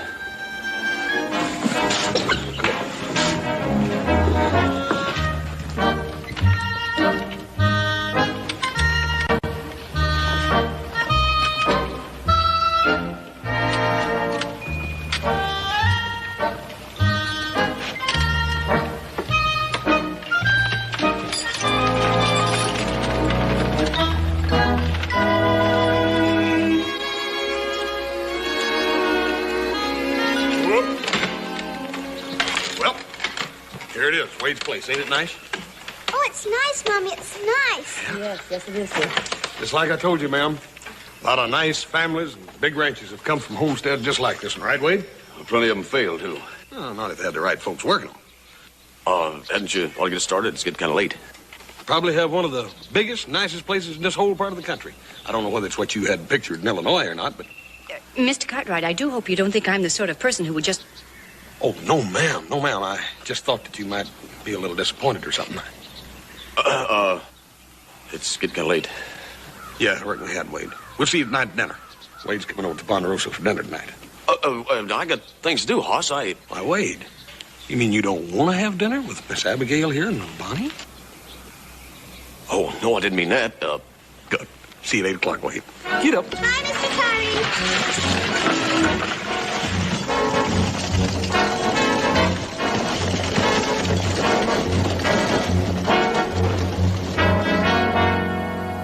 Miss Hinton, this is my Paul Ben Cartwright. Welcome, Mrs. Hinton. My son and I are very happy to have you both here.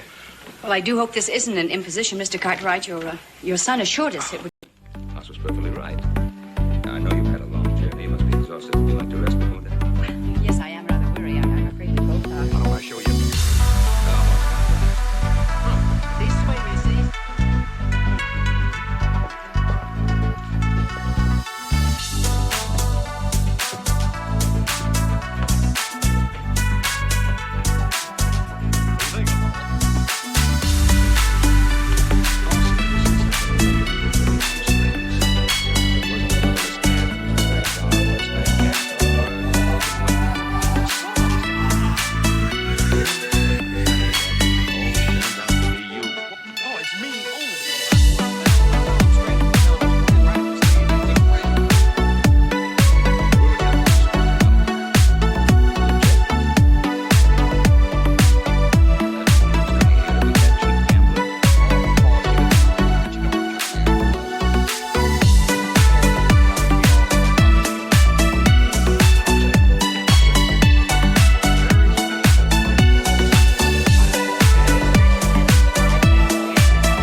Hey, Paul, you know, for a feller that's only been out here 5 years, old Wade has put together a pretty nice place, hasn't he? Nice herd.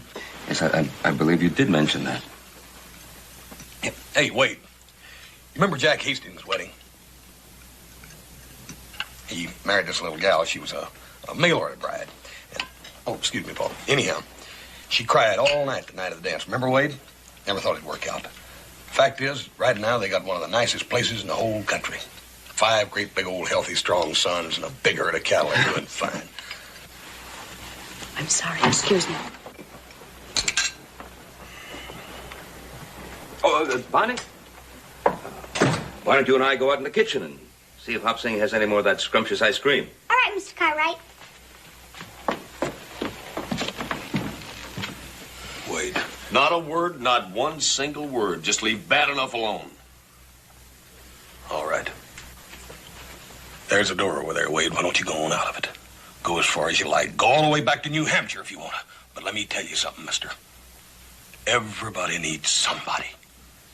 You can't blame me for remembering that with your bare hands you cleared 160 acres. Built that house, the barn, the corral. That's all in the past. Means nothing.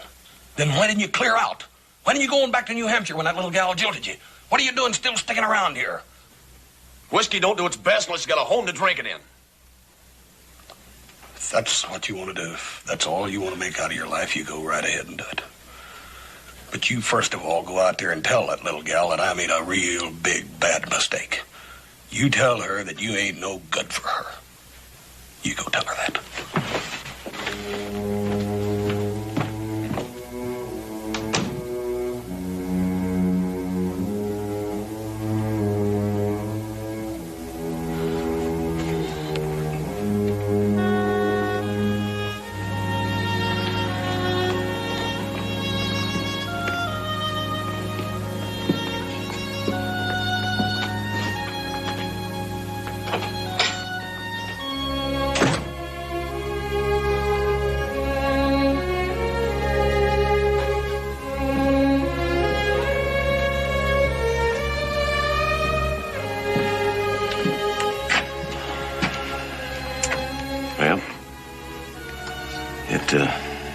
Sure is a pretty night, isn't it?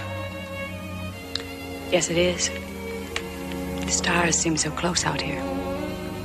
I want to apologize for the way Hoss has been talking me up.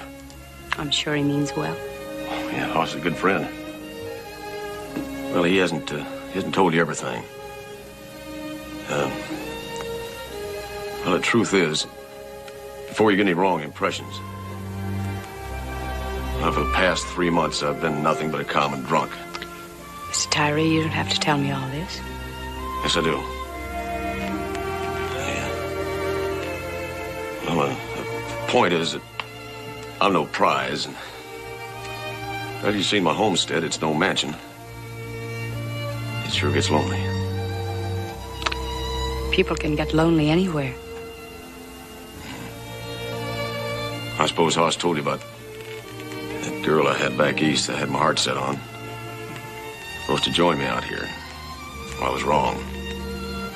Sort of makes us two of a kind, doesn't it? That's what I was thinking. Mr. Tyree. Exactly what are you trying to say to me? Well, I've been thinking that maybe you and your little girl and me. You mean marriage?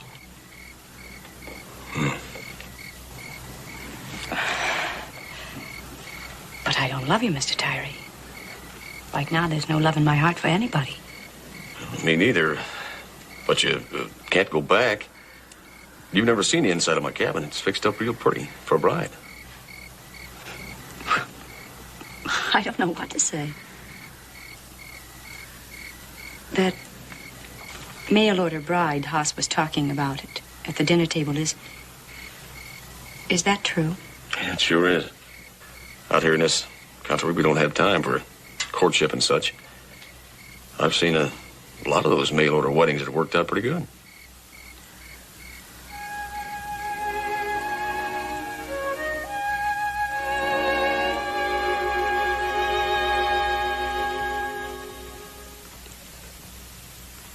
You know so many tricks, Mr. Hoss. Yes, sir. And I learned every one of them from Hop Sing.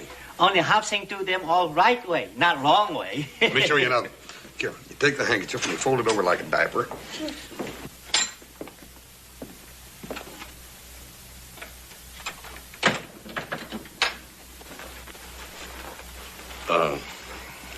Cartwright? Yes, Wade. Well, Abigail and me got something we'd like to tell you and Hoss. Yes, we're going to be married. That's great, Wade. Congratulations. Thank you. Son of a gun. Wishes to you. Congratulations. Thank you, sir. Mr. Tari, are you gonna be my daddy? It sure looks that way, Bonnie. Hey, Wade. Got something here for you. Well, I'll be doggone. Where'd you get this? I threw it away 3 months ago. I figured the time would come when you'd be needed again, so I've been hanging on to it for you.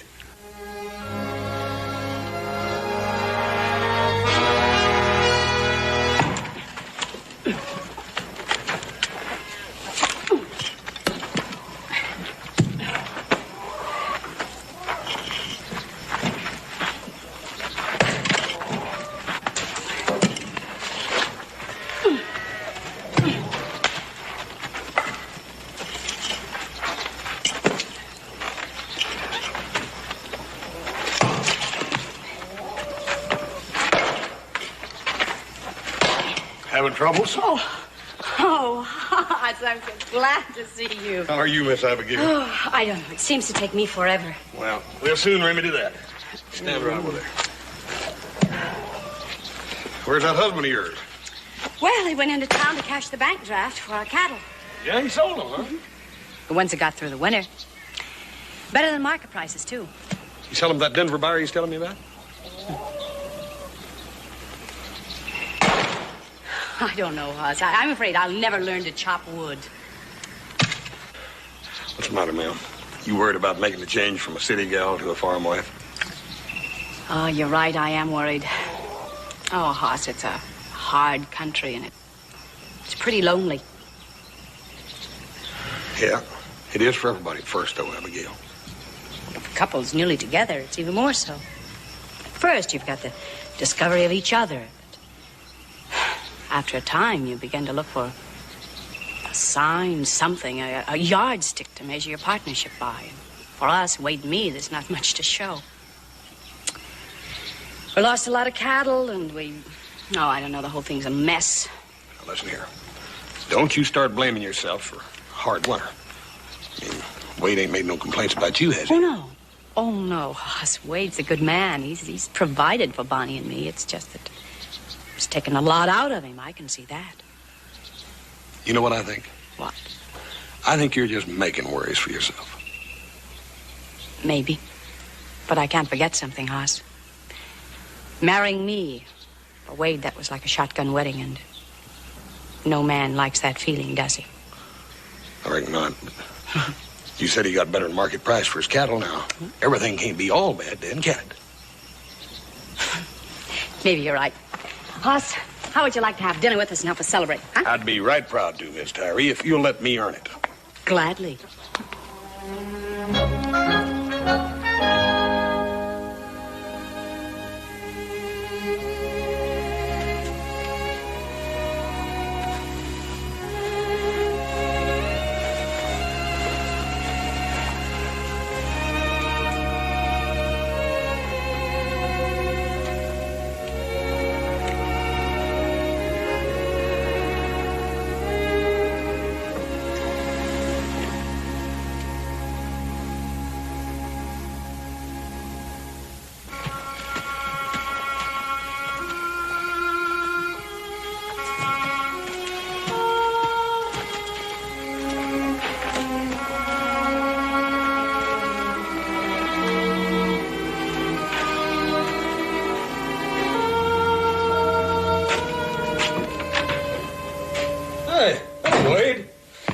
For you.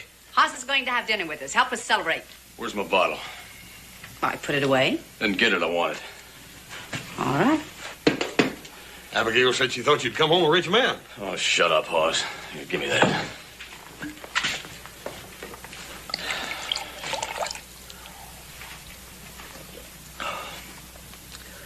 Well, I reckon I'm entitled to that. It's my whole winter's pay, a bottle of rot gut. That Denver buyer gave it to me to seal the bargain. Something's wrong, Wade. What is it? I gave away my cattle. That's what's wrong. I pulled them through the worst winter we've ever had. Through blizzards and fighting wolves, and then I give them away. That Denver cattle buyer swindled you, huh? Well, there ain't enough money in the bank to cover that draft.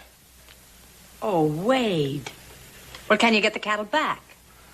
I told you they're gone. No, we can't get them back. Wait a minute, that's nonsense. All we gotta do is get a judge and get some papers. Well, where do you think I've been all this time? That Denver buyer sold the cattle to somebody else and then skipped town. The judge says all I can do is sue him. But you know how long and how much money that'll take. Oh, Wade. Wait a minute. Wade. Well, Hoss, it's... Miss Abigail, it ain't all that bad. Wait a minute. Wait, I'll tell you what I'll do. I'll stake you again, and I'll get Paul to give you some stock. I don't want your stock. You've done enough. In fact, this whole miserable thing is your fault. My fault? Yeah. If you'd have left me alone that day and let me gone out and got dead drunk and flat broke, I might have hired out for $30 a month and found. No more homesteading. No more worries. Instead, thanks to you, I got a woman and a child that don't even want and can't even feed. That's about enough, Wade.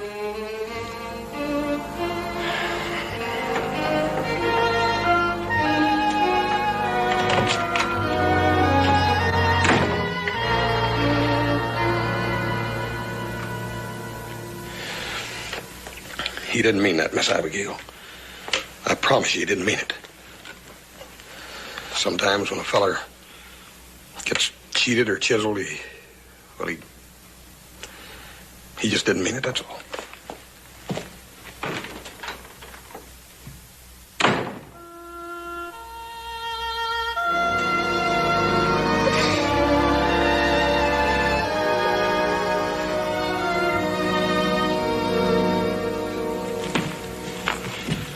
Wade. Oh, I don't want to listen, Hoss.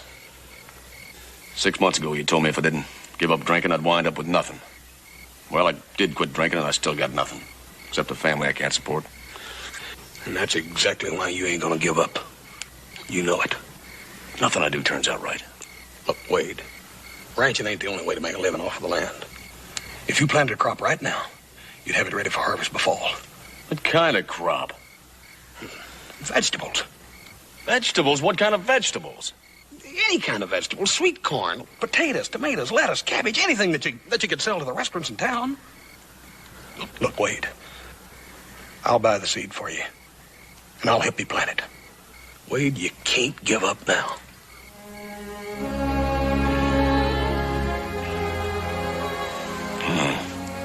Guess I do owe Bonnie and Abigail something. All right, Hoss, I'll take you up. Nothing else I can do.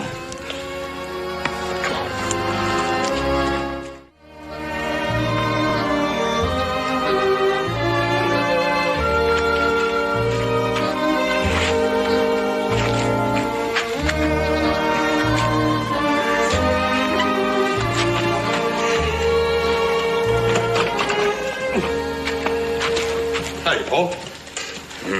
Need some help? Where have you been? I've been back over to Tyree's place. Again? Quickly, wait, I'm not.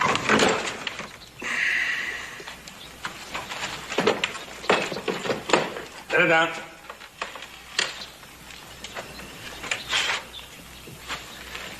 Hoss?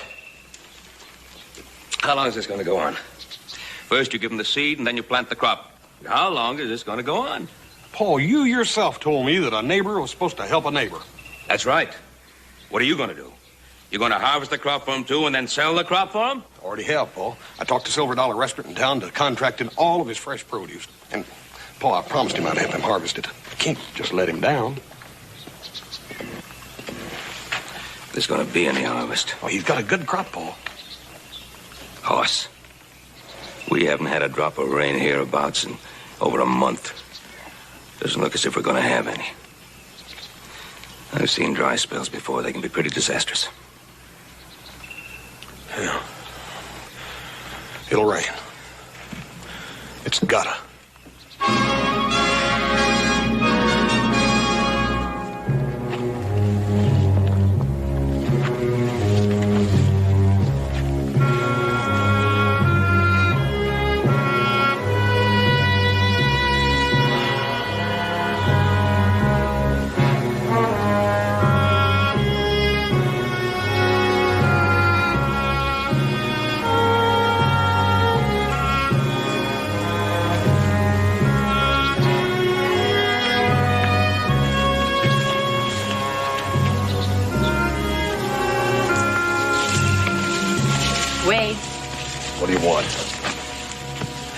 We brought you some water.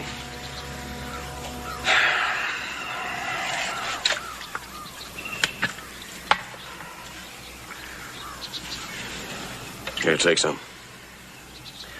You? No. Oh, it's so hot, dry. It's the worst summer I've ever seen. Isn't there a chance of rain? Look at that sky. There's not a rain cloud up there. Just that sun beating down day after day. I don't think it'll ever rain again. Hoss Cartwright says... I don't care what Hoss says. Crops die without water. Well, there's nothing else I can do here. Let's go back to the house.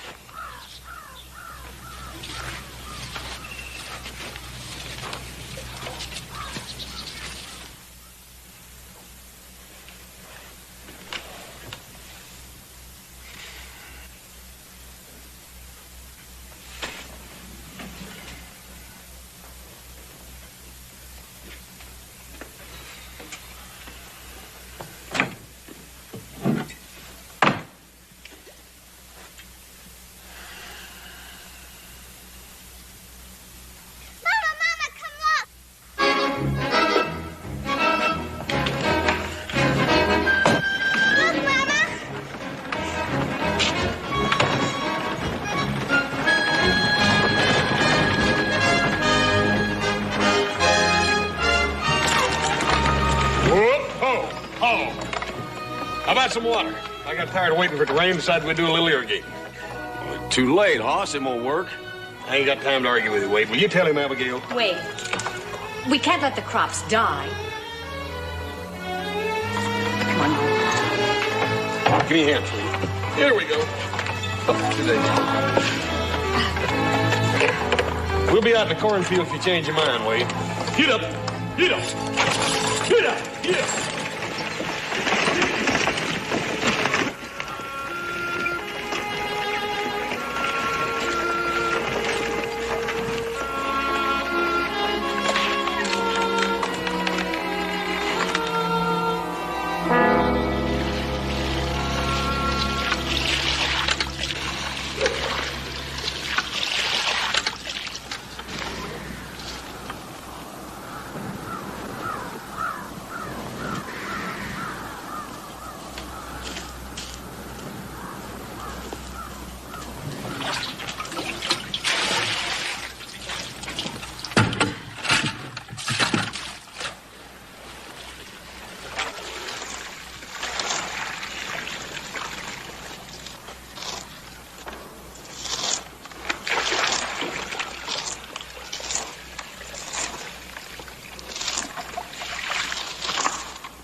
Miss Abigail, why don't you slow down a little bit? You're pushing yourself way too hard.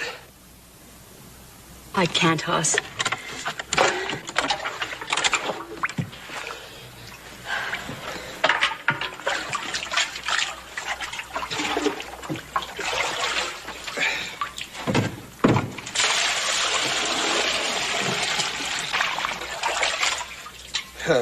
That's the end of it. I reckon I'll have to ride back to Ponderosa and get some more. And then what? You know as well as I do, Hoss, it'll take a rain to save this crop. Now, you listen to me. Mama, please. I'll take her to the wagon. No, don't touch her. Starlight, don't touch her. You don't want us, you hate us. You hate us and I hate you. Come on, honey. Take Miss Abigail back to the house. I'll go get the doctor.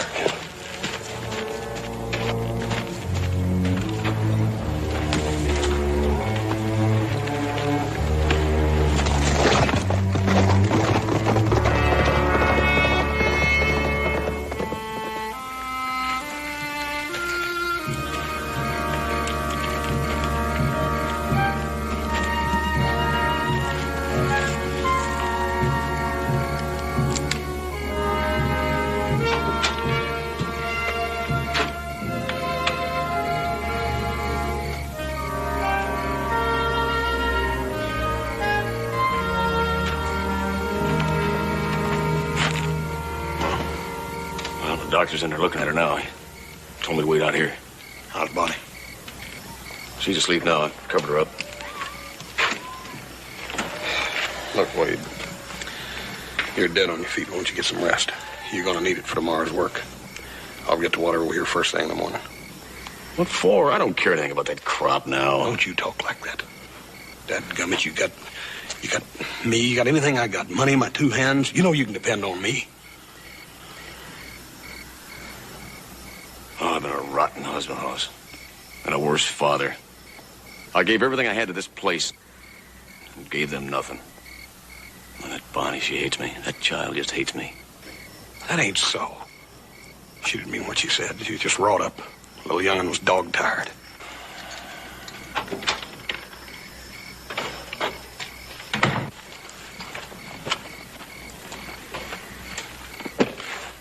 Well, Doc?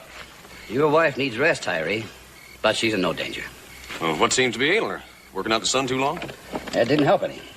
Anyway, you can go see her now. Thanks, Doc. Look, Doc, is there anything I can do? Well, I doubt if Mrs. Tyree will get the rest she needs here. Not with that little girl to take care of. Yeah. Hey, I could take them out to Ponderosa. At least you wouldn't have to do any housework or cooking out there. It's certainly advisable, Hoss. I'll see you. Right.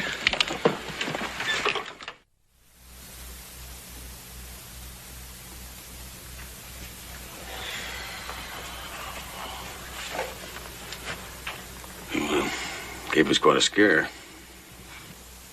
I'm sorry. He's got all worn out. Poor baby. You know, Abigail, this is no place for a young kid. Truth is, I've been thinking. Wade. Huh? I'm going to have a child.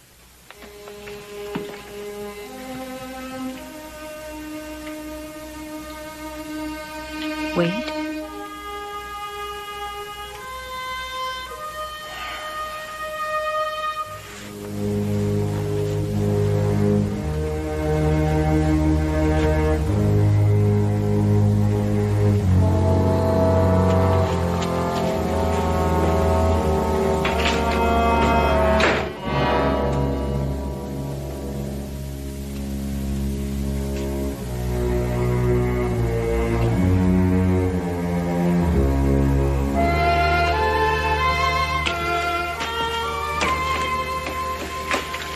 Company all bedded down for the night?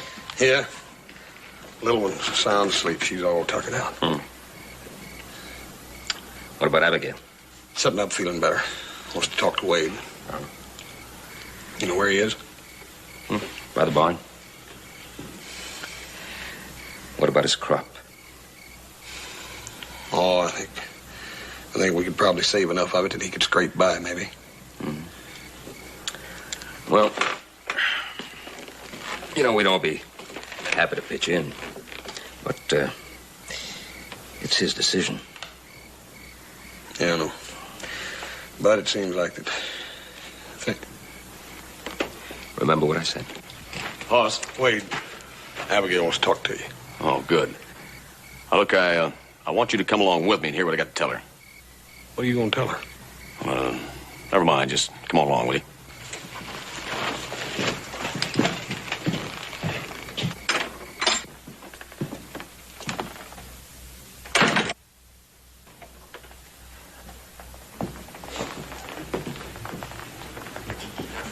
Are you feeling any better? Abigail, I got something I want to tell you.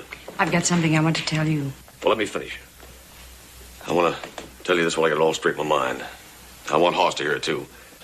Abigail, well, you married the wrong man. It's simple as that. Like I was telling Hoss, I've been a poor husband and the worst father.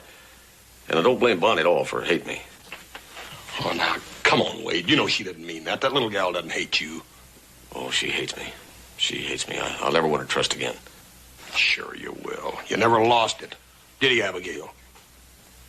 What else have you got to tell me, Wade? Well, I know when I'm licked. Call it quits. But Wade, what about your wife and little Bonnie? I'm going to send them back to Illinois. Well, if that ain't the dangest fool thing I ever heard of in my life. I've got my mind made up. But I'll still need your help, Hoss. What kind of help? I need to loan us some money to get them back there and keep them going until I can pay for their support. You figure that's the right thing to do? I mean, with a new little one coming on and all, right? Do I get the money or don't I? If that's the way you want it. Well, it's the only way. They can go as soon as Abigail feels like she's strong enough to travel. Well, I'll have no part of it. I'm going to wake up Bonnie and we're going home. Home? What do you mean? The house? What other home do we have? Abigail, there's nothing there. Crops are dying. There's no cattle. There's nothing. Oh, Wade, all your hopes and dreams, they're there. Well, that homestead's as much mine now as it is yours. If you choose to leave, then go. But I'm not quitting. I'm staying. I'll get Bonnie. That's a way to talk, Abigail, and I'll be out there to help you all I can, too. Oh, no, you won't, Hoss Cartwright. I don't want another favor from you ever. Do you understand? Abigail, what are you talking about? I think you know what I'm talking about. You've cut my husband down to nothing with your interference, forcing your help on him. Forcing it? Yes, I said forcing it. Well, just remember this, Hoss Cartwright. You're not going to do that to Wade Tyree's wife and children. We're going to make that homestead work. Why, Wade built that house with his own two hands. He cleared and plowed our land without your help, and I guess we can do it, too. Abigail, Wait a minute. You let my wife talk. Yes. He's no doormat for anybody. He can stand on his own 2 feet. He doesn't need you or anybody else to prop him up. You're doggone right. All I need is my wife and family. And another thing, Hoss Cartwright, you... What did you say? I said all I need is my wife and family. Oh, Wade, Bonnie loves you. All she needs is for you to let her know that you love her.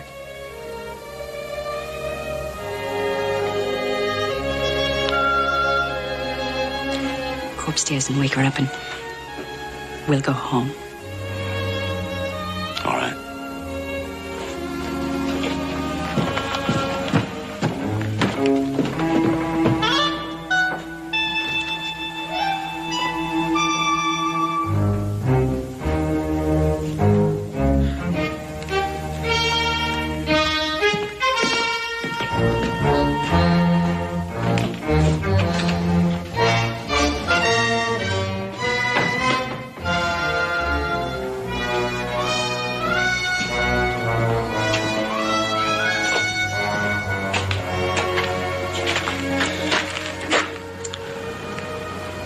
What's the matter, son? People. I just don't understand them. Confusing. Strange thing about people. They wouldn't be much fun any other way.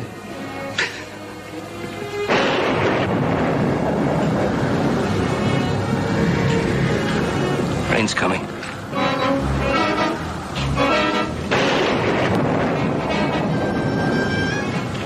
Hoss, it's going to rain.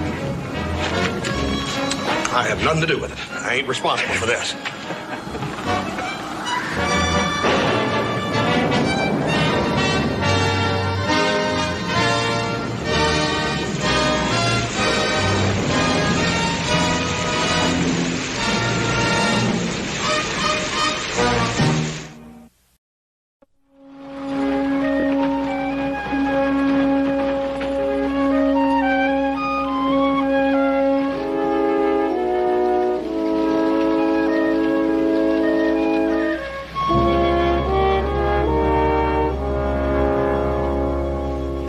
That'll be all, Judge. You may step down.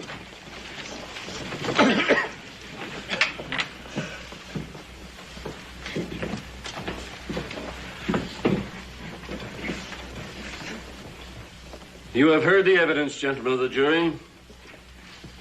You will weigh that evidence in privacy and render your verdict. A sober and unenviable task, but you must face it with responsibility.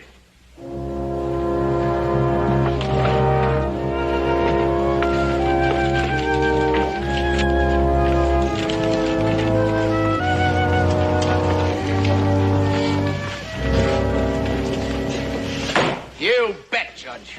Send those good men into their little hate closet, that's right. Send them in there so they don't have to look at me when they tie that rope around my neck. Weigh the evidence, huh? Seems to me around here lies weigh up heavier than facts. And you gaping bunch of sheep. Like a medicine show, ain't it? That's right. Step right up and get your tickets. See a man do a rope dance. See him kick, see him squirm. Man, stop it! And don't forget your box lunches. You're not doing yourself any good. Ooh, it's mighty hot, gents. Mighty hot. Well, I guess it's best to get this over and done with. I got chores waiting at home. We all got things to do. Right. Well, let's get to voting. I think all of us see this the same way, don't we? Murdoch? What else? Guilty, of course. Murdoch said it. What else? He's guilty. Yeah, I mean guilty.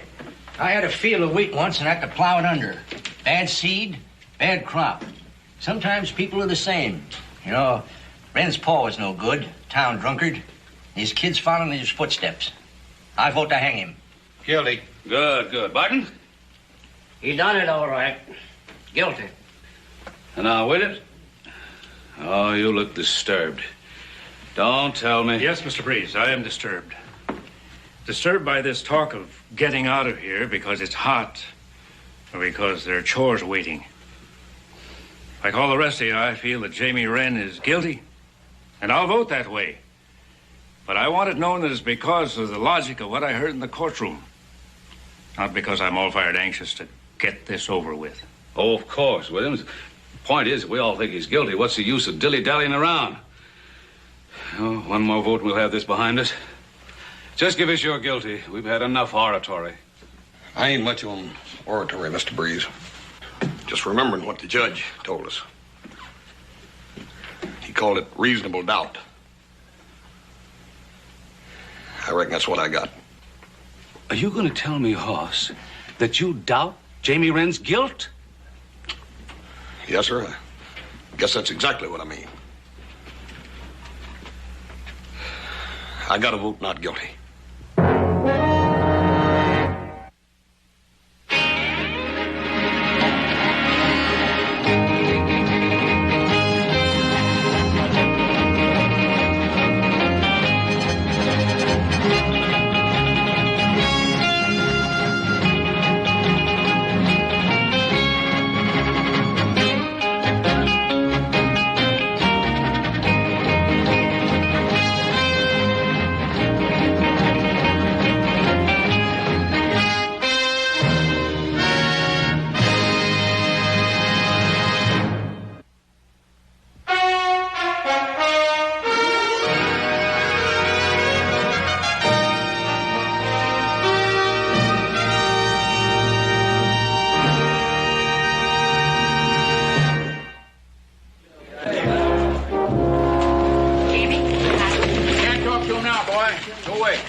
Some more, eh, Junior? Pal you turned out to be. I know I wasn't in court, Jamie, but I was right out here all day waiting. How did it go? Are you going to be... I mean, did they... Set me up for hanging? No, not yet, but they'll get around to it for sure. Seems there's a squeamish chap on the jury, and hanging don't set too well with him. The one friend you got in this world, and you can't say a good word for him. Junior's the only friend I got. That guy in the jury ain't any friend of mine. And the reason he's holding out for so long is for the buck a day he gets for sitting on his duff. Let's get you back to your cell. You can talk to him later, Junior. Yeah. That's right, you can. Why don't you come by later, Junior? We'll have us a regular old tea party, huh? How about that? Let's go.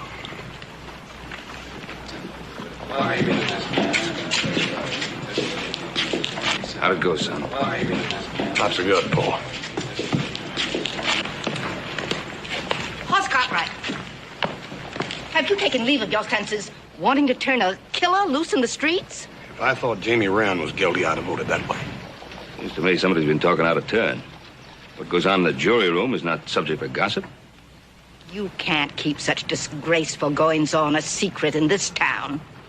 Hoss Cartwright, I've known you a long time, but I must say you're a real disappointment to me. Come, Henry. You know, Hush, she's right. Everybody in town feels the same way. Maybe that'll make you change your mind.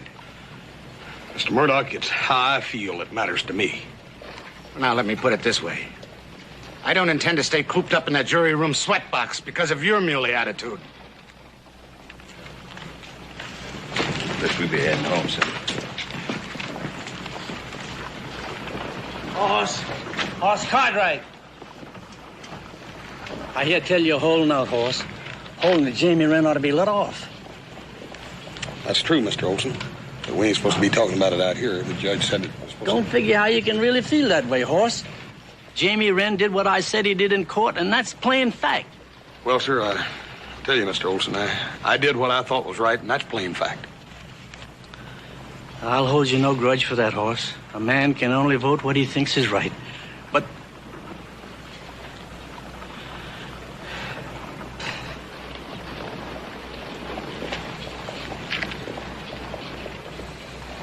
Paul, you've remained silent through this whole thing. Come on home.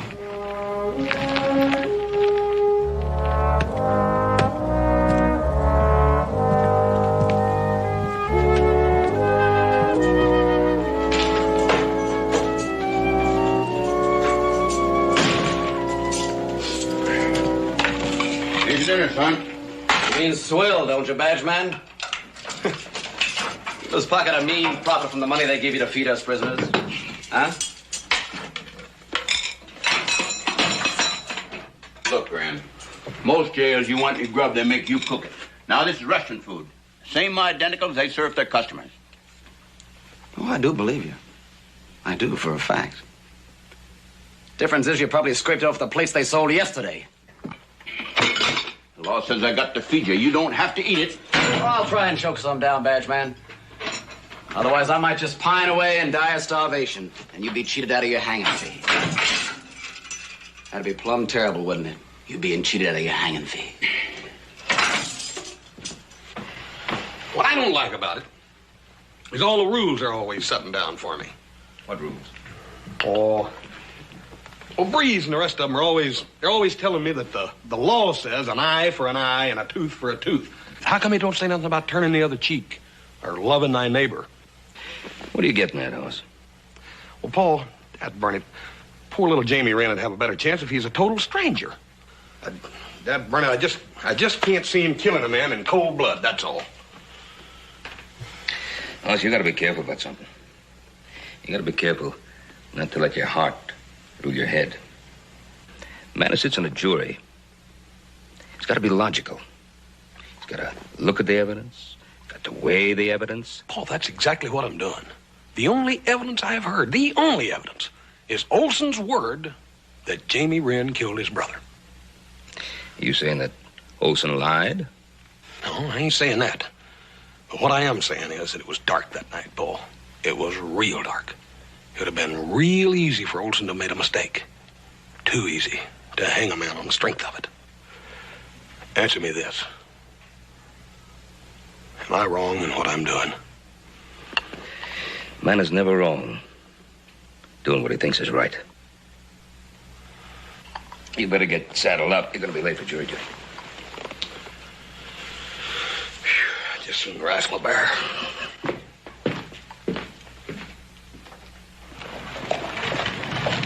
Oh, Hoss. You know you're going to take a real beating from those other jurors today. No chance of you changing your mind, I suppose. Mr. Williams, I can't understand. Everybody expects me to change my mind. Has it ever occurred to any of them that they might change theirs?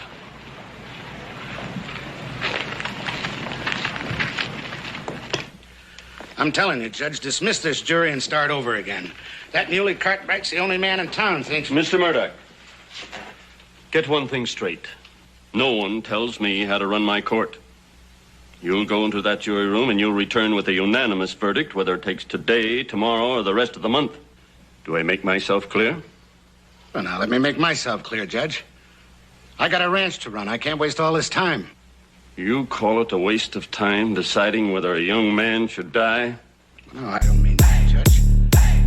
What I mean is the rest of us jurors has decided like we were supposed to. That fool Cartwright's holding us up.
Man, whiskey.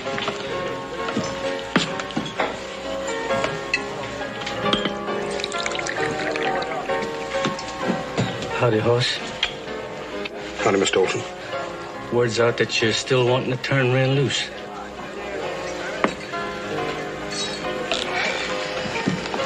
Sorry, Mr. Olson. Yeah, I'm sorry, too, horse. I'm sorry about that young Wren boy. I hate to see a man die. But he did kill my brother, and the law says he... Mr. Olson. Please, Mr. Olson.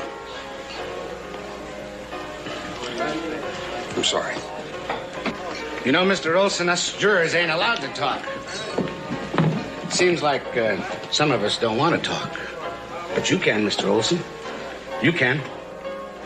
Now, come on, Mr. Olson. Tell us again, just like you did in court, how Jamie Wren killed your brother. I don't see how it could do any good, Mr. Murdoch. But I wasn't there, Mr. Olson. I didn't hear it. Go ahead and tell us. Well, there ain't not much to tell. It's just that My brother and I woke up that night in our cabin and we saw Jamie Wren stealing our money box from the fireplace where we hid it. We jumped him, but he had a gun. He shot my brother and run off with the money box. Every cent we had in the world. Yes, sir, that's just how he told in court, under oath. But it appears some of us weren't listening real good. Mr. Murdoch, Jamie Wren has already had a fair trial. We're not going to hold a kangaroo court in here. You got a guilty conscience or something, House? I ain't holding no court. Just refreshing my memory on what happened. Cal. This bill. It's got my mark on it. It's part of the money Jamie Wren stole the night he killed my brother.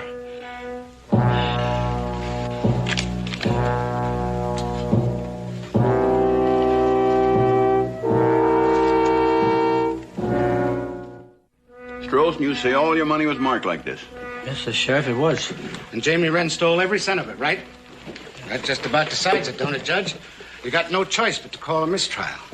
There's no need to declare a mistrial. The jury will reconvene in the morning. I'll hear no more talk on the subject. Hoss, you're just going to have to figure out where you might have picked up that money. Dad, burn it, Roy. I've been trying.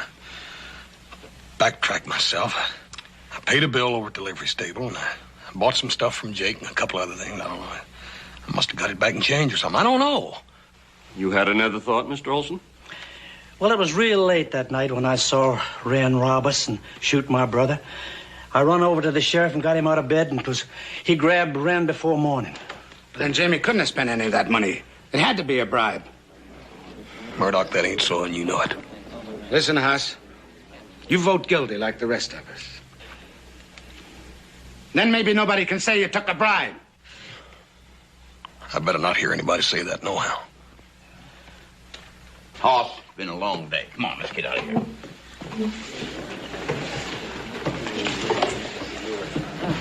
Good night, boys.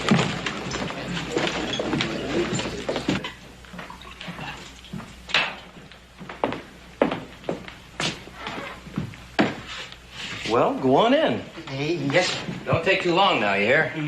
No, sir. They've been doing a powerful lot of squabbling down in that jury room, Jamie. I've been listening to him from out in the alley. It's just an act, pal. No, it ain't, Jamie. No, it ain't. That big fella, Hoss Cartwright, he's been taking a heap of abuse and nip from them other jurors. You can stand it. The $1 a day he's getting, he'll give in when he's made his money and had his fun. If he does, they'll... That's right, Junior. They'll string me up, and they'll waste no time about it either.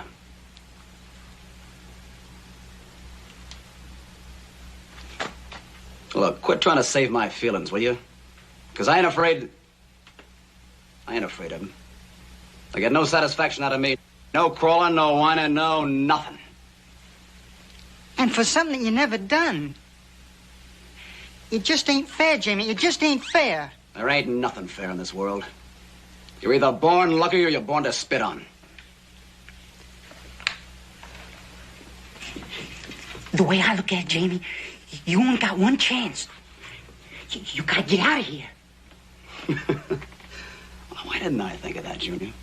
You know, I think I'll just call that deputy over here and ask him to unlock this cell. Please, Jamie, you've been the onlyest friend I ever had. I'm gonna get you out of here.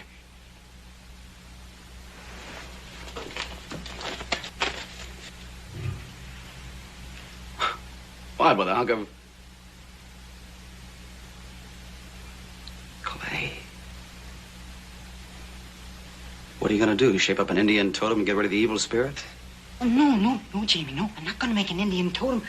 I figured if I could get the key... I'll get him over here. Say, deputy, you mind stepping over here for a second? Thanks for dropping by, Junior. Thanks a lot. See you later, huh? Now what, Wren? Tell me, can a prisoner make a complaint around this here jail? What do you mean, complaint? Here's what I said. There are a few things I don't like around here. First of all, the food. It stinks. Then there's that other thing there. What are you getting at?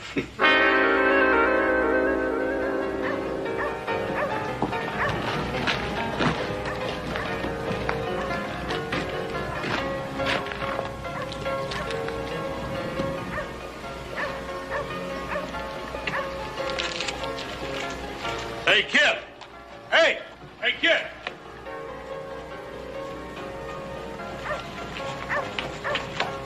I didn't do nothing. Nobody said you did. I just want to talk to you a minute, that's all.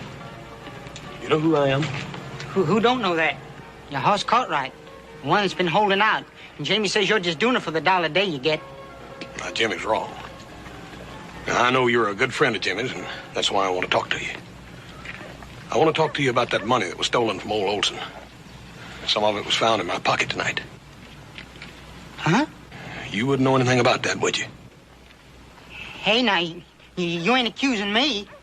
Ain't nobody accusing you of nothing. Just some of the fellas are talking like maybe Jamie might have given you some of that money to keep for him. Oh, so Jamie's right, ain't he? You don't think he's innocent. Well, let me tell you something. He couldn't have given me that money because he didn't steal it, and he didn't shoot old man Olson neither. Boy, how can you be sure of that? Let me tell you something. It's the gospel truth. I told Jimmy I'd lie for him. I said that I was with him the night of the killing, give him an alibi. But he wouldn't let me. Not Jamie. He said that he was innocent and he didn't need no lies to prove it. Maybe you wouldn't understand that. Yes, I do. I gotta go.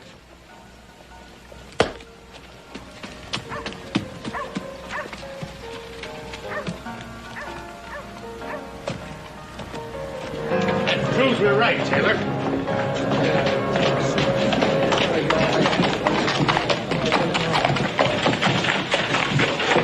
Them Cartwrights. Them high and mighty Cartwrights. Listen, you boys spread this story real good. Tell everybody Cartwright had some of that stolen money on him. Spread it real thick, you hear? We'll see to it, all right.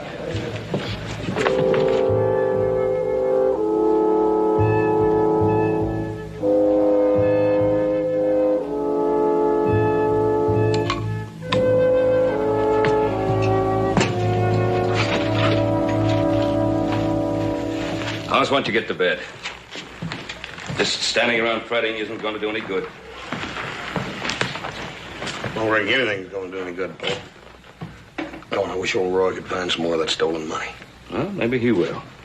Meanwhile, go on up to bed. You need the rest. Tomorrow's not going to be an easy day for you. Ain't none of them been very easy lately. Well, it's going to get rough. Whatever that could be.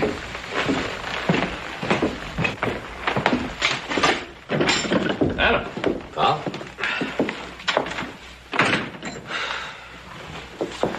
Well, what sort of a mess have you gotten yourself into? What's the matter with you?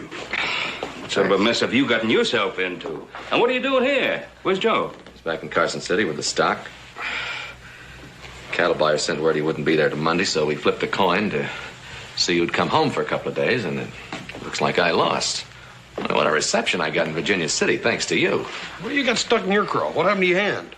I had to fatten a couple of faces because of you. What'd this happen? I'm down to Sazerac. Wasn't my seeking. A couple of guys were shooting their mouths off about how you was taking a bribe to get Jamie Wren off, and they kept it up until I had to plow into him. Well, that ain't the half of it. I know. Sheriff Coffey told me the rest of it. Seems that Bud Murdoch and his friends have got the whole town suspicious of you. I don't understand that fella Murdoch. He wants to hang Jamie Wren so bad he can taste it. Always figured him for a pretty decent feller.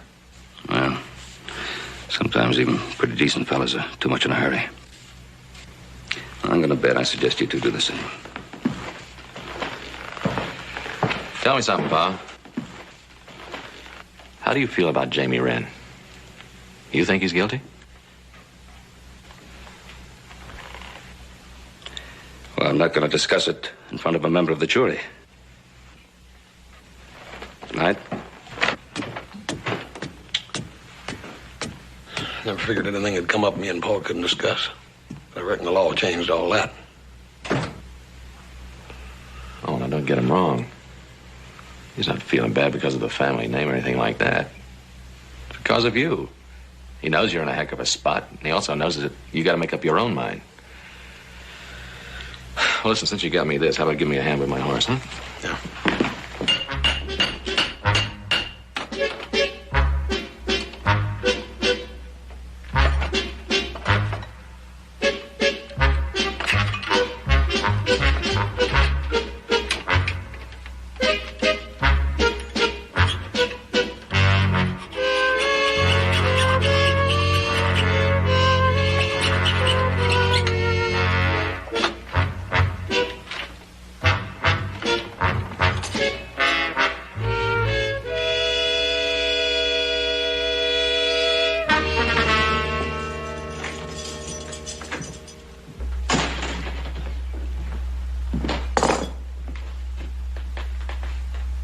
Well, if it ain't the big, brave badge man. Yes, sir. You got that badge shining like a new mirror, huh? Well, you got no rope, so I guess it ain't hanging time yet, huh? Bet you can hardly wait. The jury's still out, son. You know I can't figure you out. I can't understand you at all. I've tried to treat you fair. Fair? You call throwing me in this cage for something I didn't do, then hanging around like a hungry vulture waiting for the happy okay to string me up fair?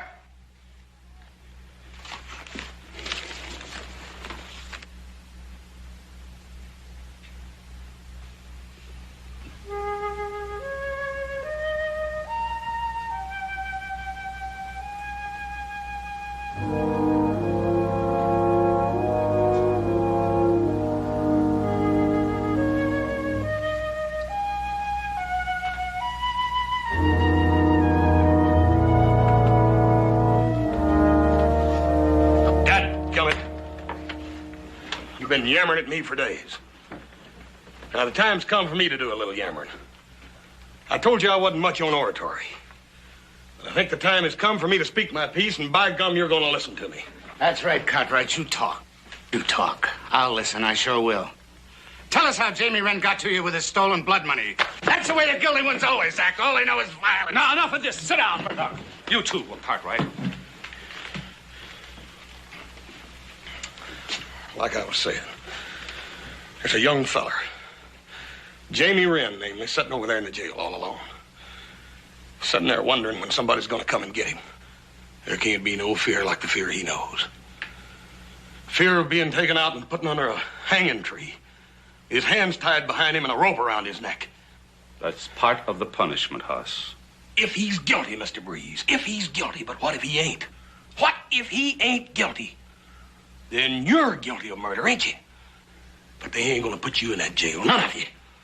They ain't gonna tie your hands behind your back and take you out and put you under a tree and put a rope around your neck, are they? Huh? It's a lot of ifs, Hoss. None of us here have any doubt. Any doubt at all. Jamie Wren is a killer. Ain't there, Mr. Breeze? Ain't there no doubt? Is that true, Mr. Breeze, or is it just that all of you's got it in your head to hang Jimmy Wren? And there just ain't no room left in your heart for any doubt. The law's a mighty peculiar thing. It's all black or white. Yes or no. There ain't no in-betweens. It appears to me that you fellers have been hanging a lot in the black, while I've been dwelling in the in-betweens. You can't half hang a man. That's right. That's right, Mr. Breeze. You can't.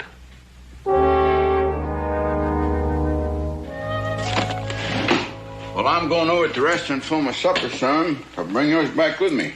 Just don't stuff yourself, badge man. There won't be any scraps left for me. All right.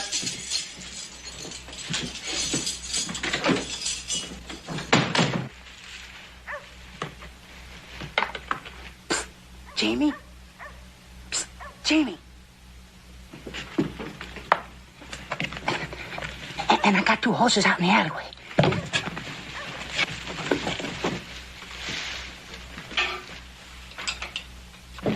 Hey, Hoss, you still in town? Yeah, hi, Roy. Hey, Roy. You run on any more of that stolen money? No, I ain't. And I checked every store in this town. You know, Hoss, it does seem likely that if somebody else stole that money like you think, that they'd be moving around. Yeah, it does. See you in the morning. Yeah, night.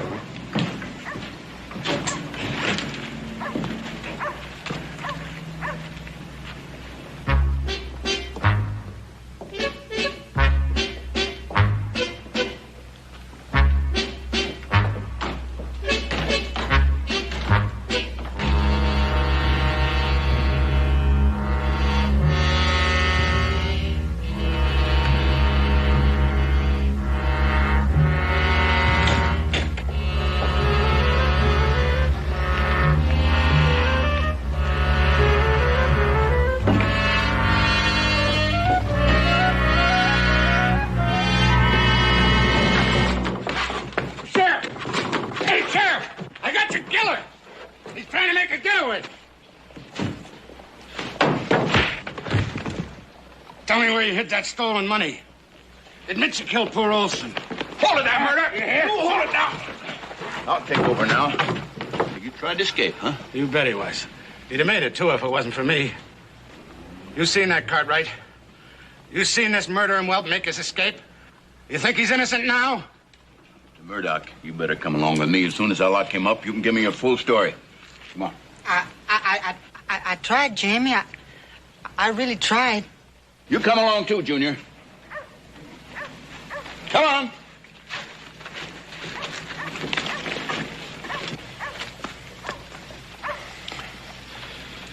You tried, Junior. I reckon we both did.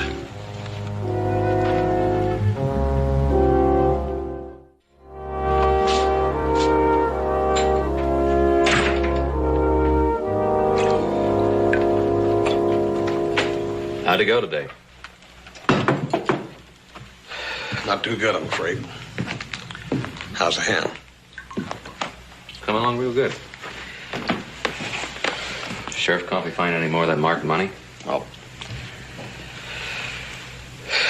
Jamie Rand tried to escape jail tonight. That sure doesn't do him any good. Nope. Makes me wonder if I ain't been wrong about him all along. You changing your mind, huh? Yeah, I reckon I am. I guess it's about time I started doing like Paul said, start thinking about the evidence and not so much about my feelings. That's kind of what a juryman's supposed to do. There's just one thing that bothers me. Adam, you do me a favor? Yeah, sure. What is it? Well, look, I gotta know for sure. I gotta know for certain that Olson recognized Jamie Wren that night and not just thought he did. Well, Sheriff Coffey said they tested his eyes in court. Well, they gave him a printed page of small print to read, and he read it right off. But that ain't the same as recognizing a man in the dark and from a distance, especially when you're in shock from seeing your only brother shot down right before your own eyes. See what you're getting at. What would you like me to do? I'd like for you to go out there and talk to him. Go out there while he's calm and collected and talk to him. Check on him. Make sure, Adam. I got to know absolutely sure. Why haven't you talked to him yourself? Well, I thought about it, but the judge said we jurymen are not supposed to talk to anybody about the case except in the jury room. But I figured you being my brother, you know. I understand.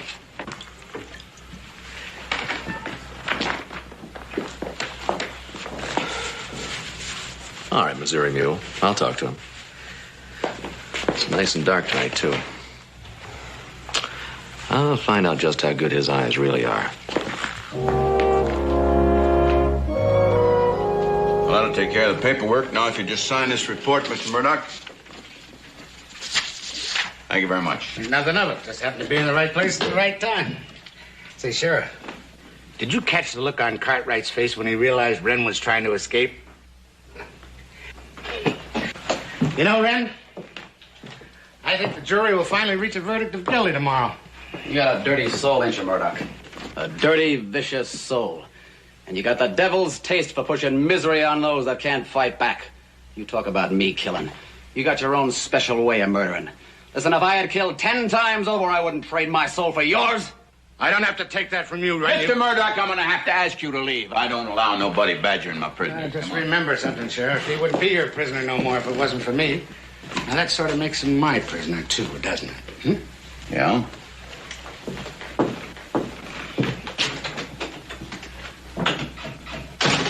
Hey, Sheriff. Yeah? Is that true, what he said? I mean, about the jury coming in with a verdict tomorrow? I don't know. It wouldn't surprise me none.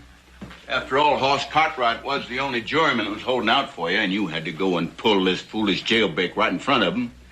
Well, it's like I've said. There's some people born lucky. No rhyme, no reason. Just born lucky. And there's others that have trouble dribble on them all their lives, like sand in an hourglass.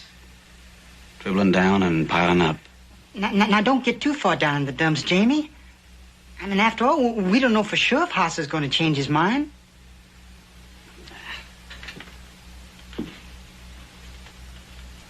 Say, Badge Man, where's that supper you was gonna bring us, huh? Yeah, we're hungry. That's right. You get it, boys, just as soon as my deputy gets back.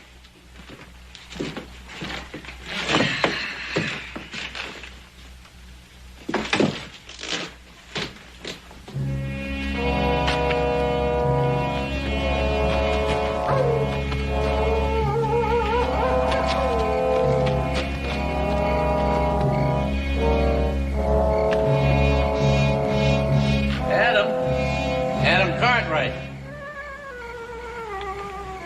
Yeah, Mr. Olson? Over here, Adam.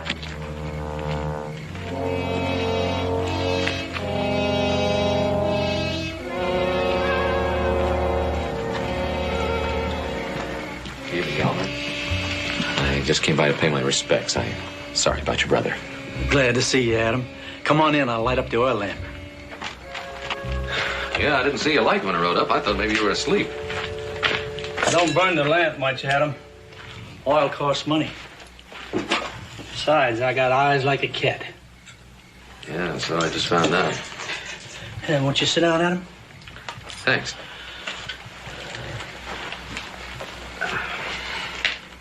Did Hoss tell you to come out here? Yes, Yalmer, as a matter of fact, he did. I just got back in town, and we were talking about it, and he's still kind of concerned about the testimony at the trial, you know, as to whether or not you saw what you said you saw, and... Well, we talked, and I agreed to come over and maybe, you know, go over it with you once more, real careful-like, and maybe help him make up his mind. Well, you can see for yourself what good eyes I've got. Yeah, sure gave me a start out there in the dark. Well, if you went back and told that to Hoss, wouldn't that satisfy him? Yeah, maybe. Well, then Hoss could vote with the jury, and then they could bring in a verdict of guilty against Jamie Wren. Yeah, but I can't tell Hoss how to vote.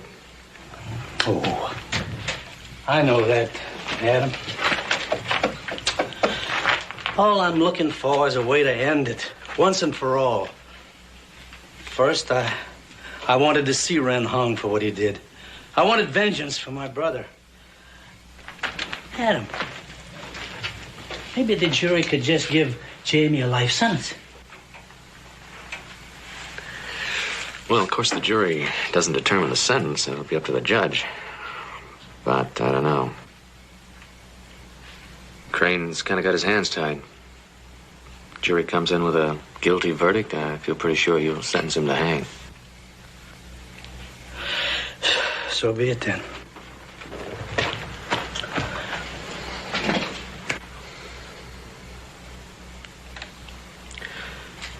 Tell me, Elmer, where exactly was that box when Jamie took it?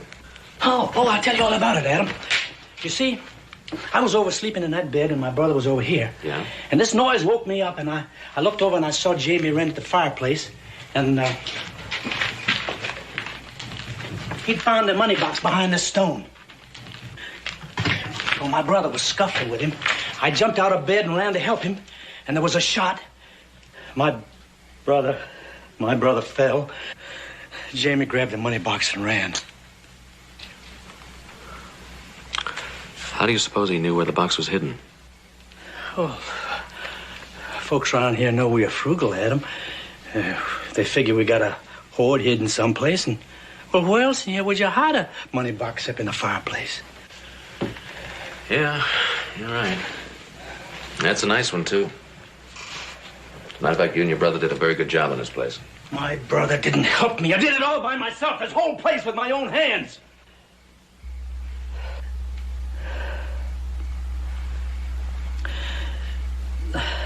My brother wasn't very good with tools, Adam.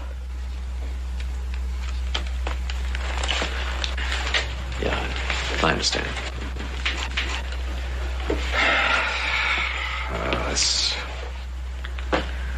This whole thing's been a sorrowful mess. Yes, it sure has. Oh, Adam. Tell me, Jamie Wren, after they hang him, what then? Boy comes from a poor family. End up on Boot Hill, I suppose. Well, Adam, I want to make a contribution. See to it that Jamie gets a headstone.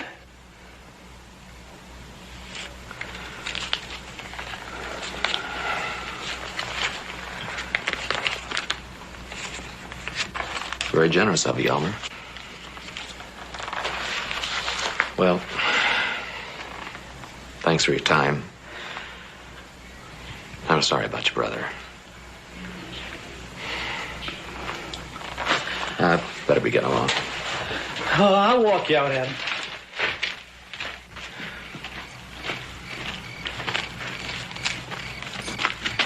Hey, Elmer, it's kind of a long ride back, and all that talk made me thirsty. I think I'll have some of your well water. Adam, I got a fresh bucket in the house. I'll go get it. Well, don't trouble yourself. The well's right here.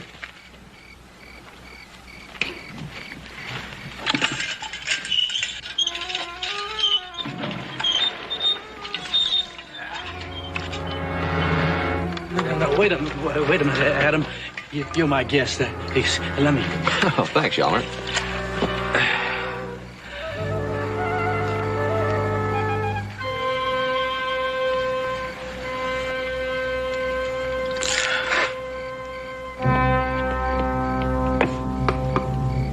Got a loose stone there. You ought to get that fixed. Thanks. Good night.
Say the whole thing was kind of accidental.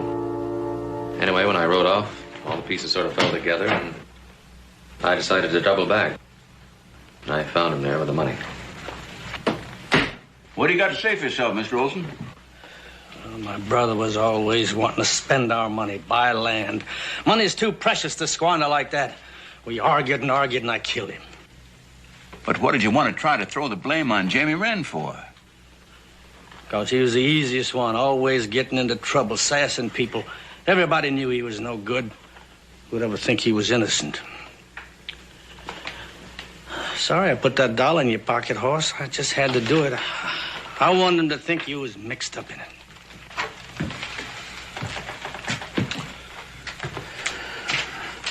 Mr. Olson, I don't understand. How could you let an innocent man die for a crime you'd committed? Well, it was the law said he had to die, not me. I was willing to chip in for a headstone for him. That's mighty big of you. Would you listen to that now? Would you listen to that? Well, badge man, you're gonna let me out of here? You're gonna keep me cooped up in this stinking hole all night long? Now you take it easy, Jamie. Come on, Olson. You got the wrong man in here. Come on, let me out of here.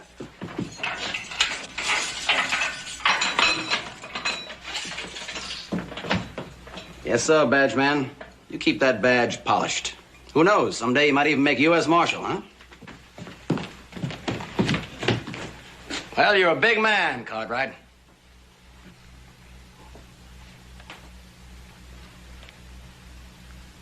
Yeah.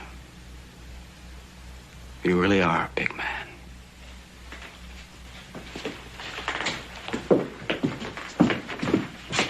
Well, see you around, citizens.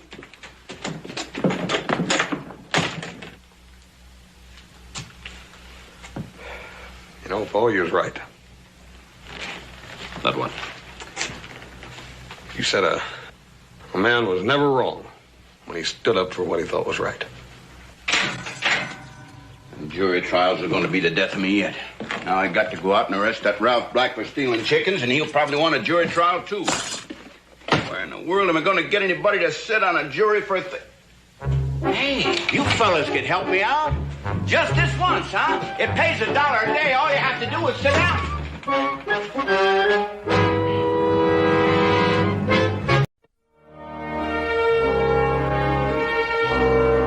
We've been friends for such a long time, Ben. I'm sure you understand how I feel about it. Of course I understand. I guess I'm just sentimental about the old place. What is it, Ben? Something familiar about that man over there. And besides, I don't really need the money. Of course. Well, what time is the next stage? Sacramento stage in about an hour. You sure there's nothing sooner? No, mister, that's it. Emily, excuse me. That man, I'm sure I know him. Give me a ticket on that Sacramento stage, please. Excuse me, sir, but it is Frank Medford, isn't it? I don't believe that Ben Cartwright. Frank, doggone it. It's good to see you. I didn't know you were in this part of the country. I live here. Emily, I want you to meet Frank Medford, the bravest, finest man I ever knew. Oh, come on, Dan. Oh, it's true. It's true. This is Miss Emily Colfax. A pleasure, Miss Colfax. How do you do? During the wild days of my misspent youth, Frank and I conquered Nicaragua. The two of you? Well, there were a few hundred others along. Well, we didn't need them. At least he didn't need them. Well, I have to be getting home. Will you be in town long, Mr. Medford? Colonel Medford, ma'am. I don't know. My schedule is rather rigid. Long enough to have the pleasure again, I hope. Perhaps. It's been very nice seeing you. Goodbye, Ben. Oh, bye, Emily. Now, what are you doing in Virginia City? Well, I'm just passing through, Ben. I'm on my way to Sacramento. Well, you're going to have to spend a few days at my place. I have business. Look, after all these years, you're not going to get away as easily as all that. No, it's settled, Frank. It's settled. It's all settled. Now, come on. Come back. Here, let me take that. Got a step, Frank. You never could keep step, Cartwright. Hey, hip, two. Hey, hip, two.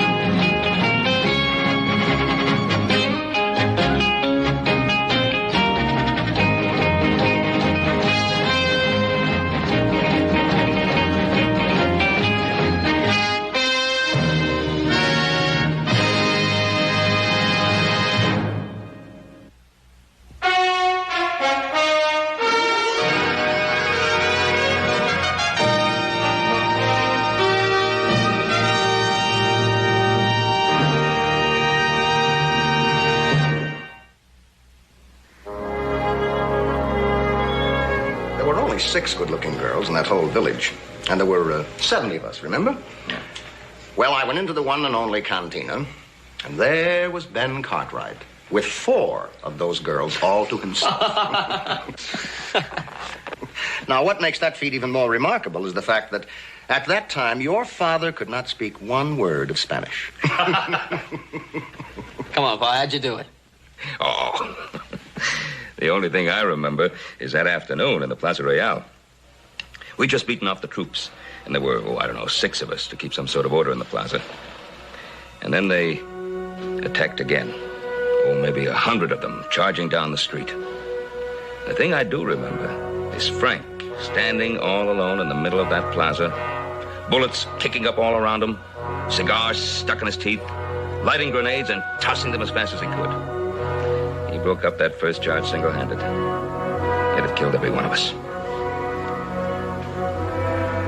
Frank, I think that's the bravest thing I ever saw. They should have given you a medal for that. Well, they did after you left. That was when I was promoted to colonel. After all, it's the least I could do for saving my pa's life. Oh, Hoss! Oh, hi, Paul. No, we had company. Someone here I want you to meet. Now, remember me telling you once my ship was laid up, and I heard there was a little excitement down in Nicaragua? You ain't figured on going back? Well, possibly. Well, this is the fellow that talked me into going there years ago. Colonel Frank Medford, my son Eric, better known as Hoss. I'm pleased to meet you, Hoss. Thank you, sir. Pleased to meet you, Colonel. My Paul's had a lot of good things to say about you. Paul, have you heard from Adam? Oh, yeah, I had a telegram. I think he's going to make the deal. Hot dogs. Then tomorrow, I'll go into town to see about the land. A little business deal we're working on, Frank. Little? We pull it off, it'll be about the biggest thing that's ever happened around here. Isn't it wonderful to be young? When you're young, every deal is the biggest. Yes, I remember.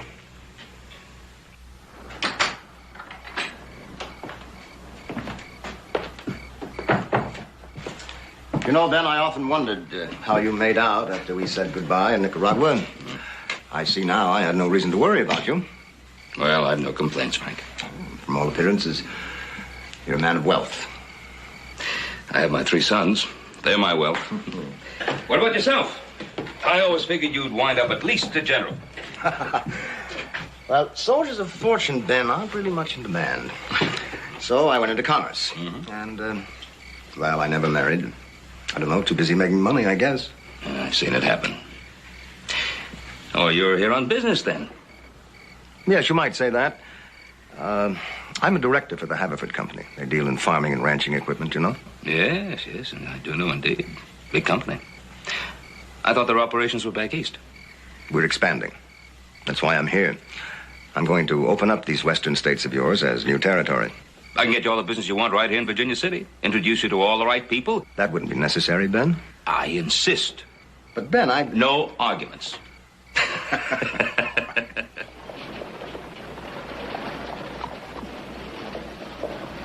It was nice of you to drop by, Emily.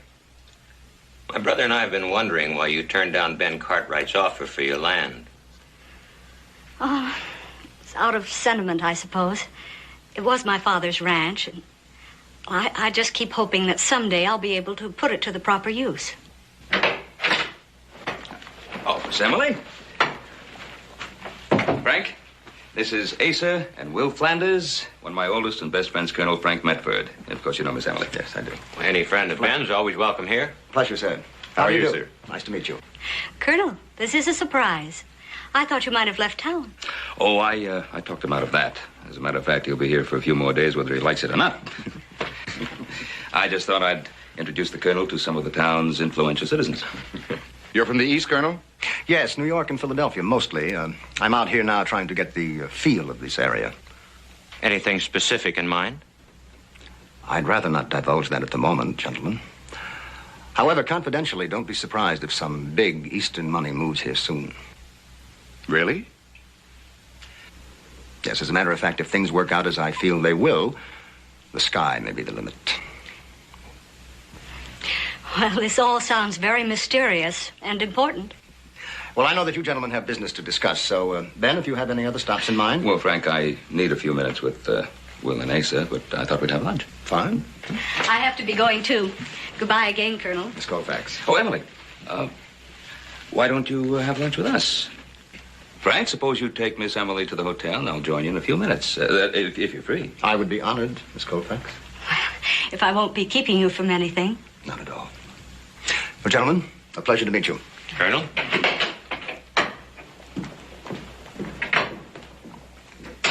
Well, what's the answer to my offer? Ben, we haven't quite made up our minds yet. Well, I don't think you'll get a better deal. You've been trying to sell Alder Valley for over a year without any takers. Well, that's just it. All of a sudden, you want to make a fast deal. Why? You holding something back on us, Ben? Asa, I'll tell you exactly why I want Alder Valley. Right at this very moment, my son Adam is trying to buy the whole Crotrack brand. They're selling out? Yes, they are. And that means about 3,000 head of cattle. Now, Adam can't close the deal until I'm assured of grazing land. You don't have enough grazing land on the Ponderosa? Not with an additional herd of that size. Now, gentlemen, I really do need an answer today, one way or another. It sounds fine to me, Ben. Good. How about it, Asa? I think I'd like to talk some more. Well, all right. I'll be having lunch. You know where I'll be. Thank you. Bye, Ben. You ruined the whole deal. I just think he's up to something. I don't care if he is. We're getting our money, aren't we? I'm going to take the deal. You mark my words. You'll see that I'm right.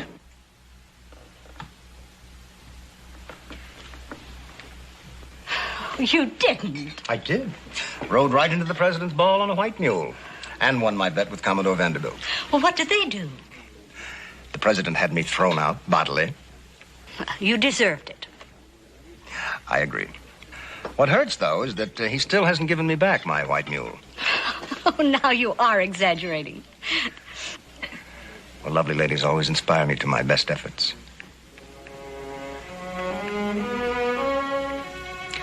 Now, if you were to walk into Rector's or Delmonico's, I guarantee you'd turn every head.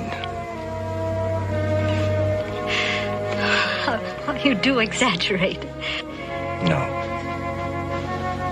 Not one little bit.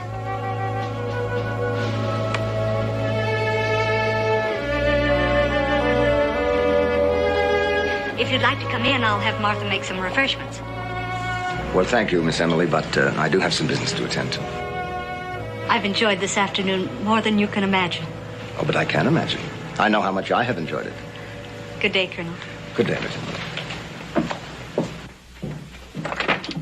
Well, I waited dinner for you, Miss Emily. Oh, I'm sorry, Martha. I was detained at lunch by a gentleman. A gentleman, Miss Emily? Yes, a fine gentleman from the East. Oh, now, Martha, don't look so shocked. He's a very dear friend of Ben Cartwright's. I think he may come calling. Well, I think that would be very nice. Do you? I wonder.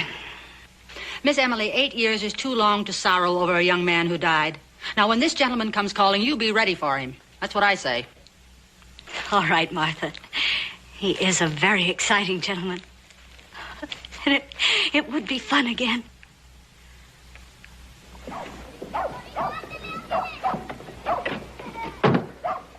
Clerk. Yes, sir. How much is that ticket to Sacramento? $7.50. I don't seem to have that much on me. How far can I go for $2? Nowhere I know of. Mister, looks like you're stuck here for a little bit.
And forget about this patent reaper of yours. Very high profit item, Mr. Austin. I can't store nothing that size. Same goes for these gang harrows and cultivators. But they move very fast, sir. You might not even have time to uncrate them.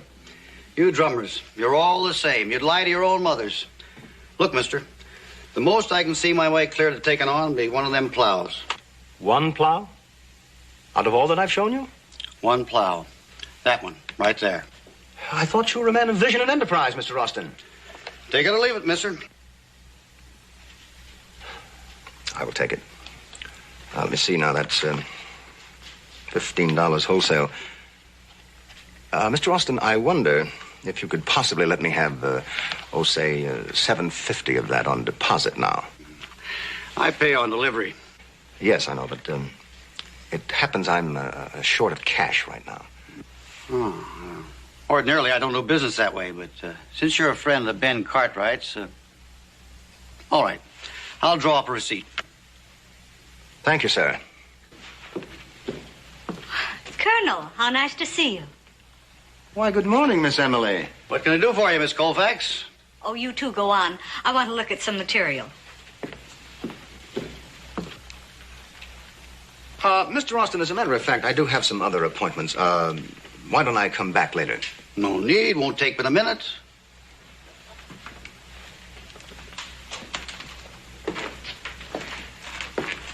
Well, Miss Emily, you look very pretty this morning. Thank you. Oh, good morning, Emily. Asa? Colonel, what are you doing? Buying yourself a store? No, not this morning, Mr. Flanders. Just sign here, Colonel. Oh, Mr. Austin, why don't I drop by and pick up that other item later? Just as easy to do it now. Well, thank you very much, but I'll come back. Miss Emily, if you are through, I would be honored to walk you home. That's very kind of you. Oh, when can I expect delivery on the plow? Within 10 weeks, Mr. Austin. All right. Don't forget the $750. I won't, Mr. Austin. Be assured of it. I beg your pardon, Colonel. Do I understand that you're selling Austin a plow? Plows, Mr. Flanders, plows. 750 of them, to be precise. 750 plows? Exactly. Mr. Austin should triple his money within 6 months. You see, it's a brand new item which has just been released on the market by a firm which I hope to organize. Since Mr. Austin is a friend of Mr. Cartwright's, I thought I'd do him a small favor. Well, that was very generous of you. Colonel, I know this country pretty well. Why, Austin couldn't sell 750 plows around here in 10 years. Well, I wouldn't be too certain of that were I you, Mr. Flanders, particularly in view of certain negotiations in which I am involved. Oh, what kind of negotiations? Asa, don't be so inquisitive. What were you going to say, Colonel? Can I trust you to be discreet, Mr. Flanders? Why, of course. I'm involved in a project of vast importance. What kind of project? Transportation. You mean a railroad? Well, please, no more for the moment. Don't press me further. Well, you've taken Austin in. I mean, that's why he's buying all those plows from you, isn't it? After all, Colonel, I'm a friend of Ben Cartwright's, too. No more right now, I beg you. Of course. Really, Asa, I'm ashamed of you. Well, Emily, business is business. Right, Colonel? But not at the expense of manners. Come along, Colonel. Mr. Flanders. Well, this has been most pleasant. I'm sorry that our acquaintance has been so brief. Then you really are leaving tomorrow. Yes, I'm afraid that I must. This is a bit forward, but since you are leaving so soon, perhaps I can be forgiven. Could we have lunch again, Colonel? Well, I don't know, Emily. I do have some unfinished business with Mr. Austin. Please. Only this time, instead of your taking me to the restaurant, I'll have Martha fix us a picnic basket and we can go out by the lake. Why, that sounds splendid. I haven't been on a picnic for a long time.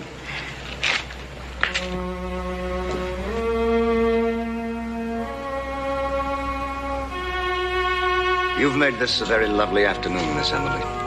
Oh, just Emily, please. It has been lovely. I don't remember when I've known such peace and contentment. I hate the thought of leaving. Do you have to? Yes. Will you be coming back, Frank? That's hard to say, Emily.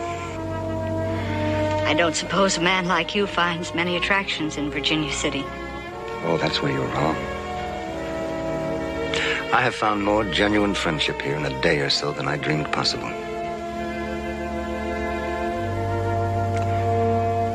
You see, Emily, I'm actually a very lonely man. I find that hard to believe. Well, why don't you just stop? Settle down someplace. I can't, Emily. Surveying for your old railroad that important? Sorry, I guess I shouldn't have mentioned that. It's a secret, isn't it? It's silly, isn't it? That I have to keep secrets, even from you. Emily, a man can be trapped by responsibilities. Building bridges, digging tunnels, deciding railroad rights of way. Those are very important things, aren't they? There's more to it than that.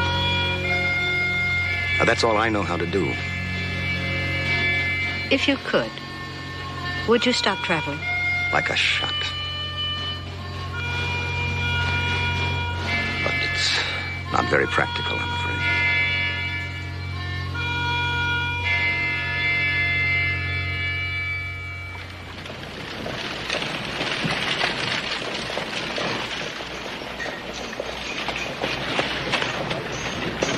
There goes the Colonel and Emily Colfax. He gets around pretty good for a stranger in town. Well, he probably seems exciting to Emily. She's led quite a lonely life these past few years. Colonel and his talk about big secret deals. I can't figure him. Then don't try, Asa. Maybe you better use your time helping me figure the taxes on the Smathers sale. Ah, that's petty-ante stuff. That's the trouble with you, Will. You don't think big like Ben Cartwright, or even the Colonel. You do the big thinking, Asa. I'll penny-ante our living. Doesn't it strike you as a coincidence that Ben Cartwright made a fast land deal with us just as the Colonel comes into town to scout for a railroad? Oh, Asa, from what you told me, the Colonel didn't really say all that. He didn't have to say it. It was plain without it. I tell you, Will, he and Ben are up to something. Then that's their business. Well, not when Ben Cartwright is using our land to make himself a nice fat profit, it's not. Where are you going?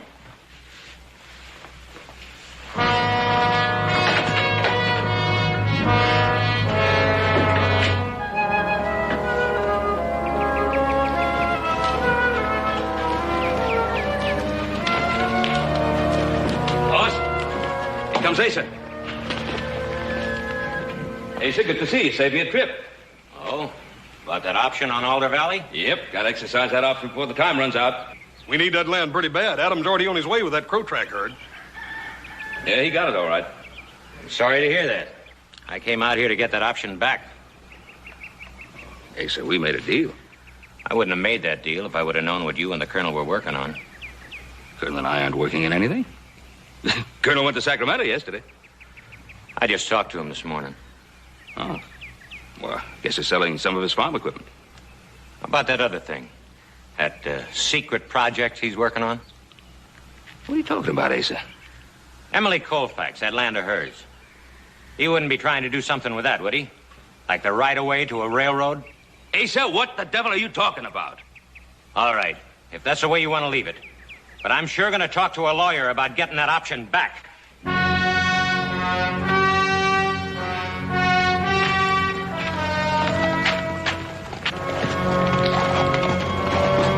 What's all that talk about the railroad and the Colonel, Paul? I don't know. I'm sure going to find out.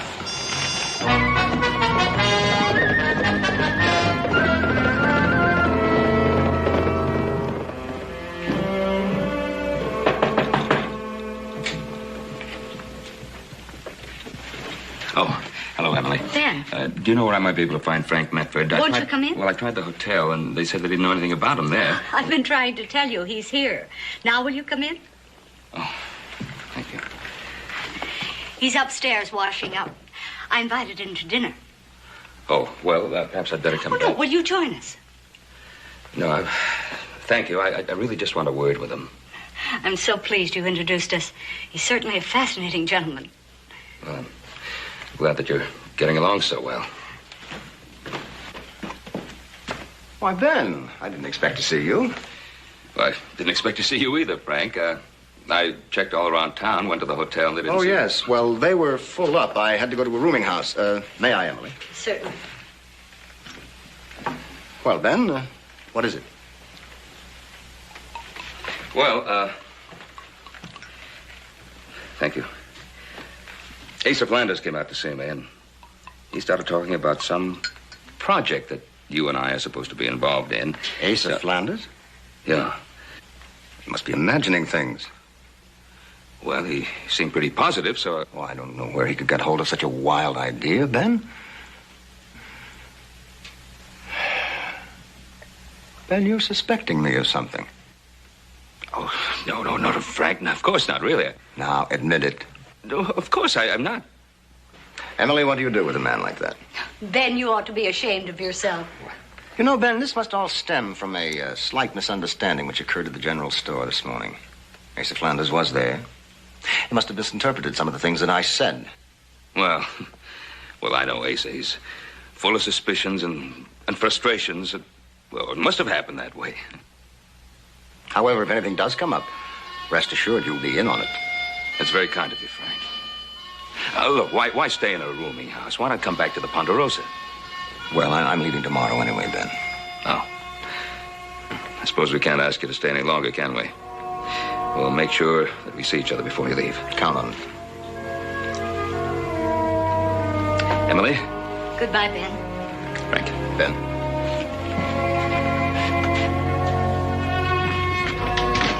Frank, I didn't know you were leaving so soon. Well, I don't want to, Emily, but I have no choice. What about your railroad project? Our little secret? Well, I've done all I can on that, my dear. Now I really must be moving along. Frank, would you call for me in the morning with my buggy? I'd like to show you something. What are you scheming?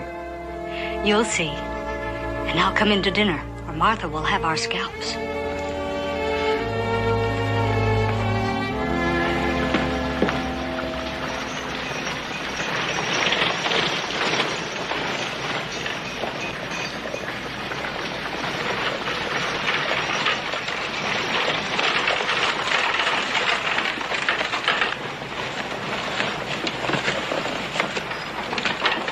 Good morning, Miss Emily.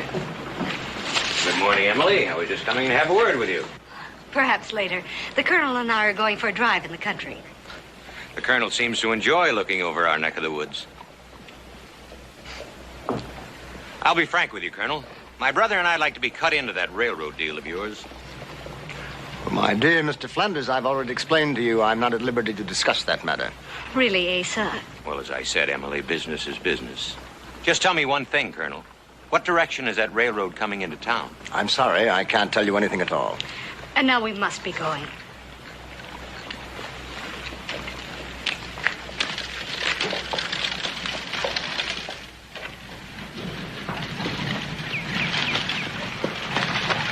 Stop here, Frank. Ooh.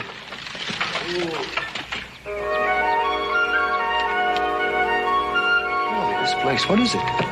It's mine. My father left it to me when he died. Why, it's beautiful, Emily.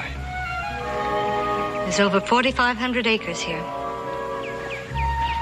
No one's living here? No one's working it? No. It seems a shame. You know, if it had been me, I would have had the house on that knoll right over there. I've had my eye on that very spot. Oh, you've got grass and you've got water all year round. Why, you could run 200, 300 head of cattle here with no trouble at all.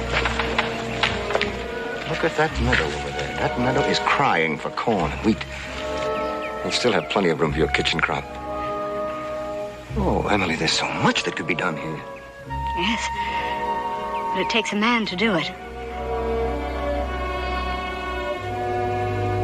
Frank, I know this isn't very big or very important after the kind of things you've been doing. But I thought that... I know what you're thinking, Emily. And I thank you for it. But you should forget about me. I wouldn't be worthy of you. Not worthy? Don't you think you ought to let me decide that? Emily, there are things about me that you don't know. I'm sure there are. I can't imagine there's anything so dreadful that it would make me change my feelings. I know myself. And once you came to know me, your feelings would change, believe me. But when you love someone, what they've been or done in the past is unimportant. No, Emily, no. I'm saying this for your own good. Please, forget me. I see. Well, I guess I found out what's really important to you. Would you drive me home, please?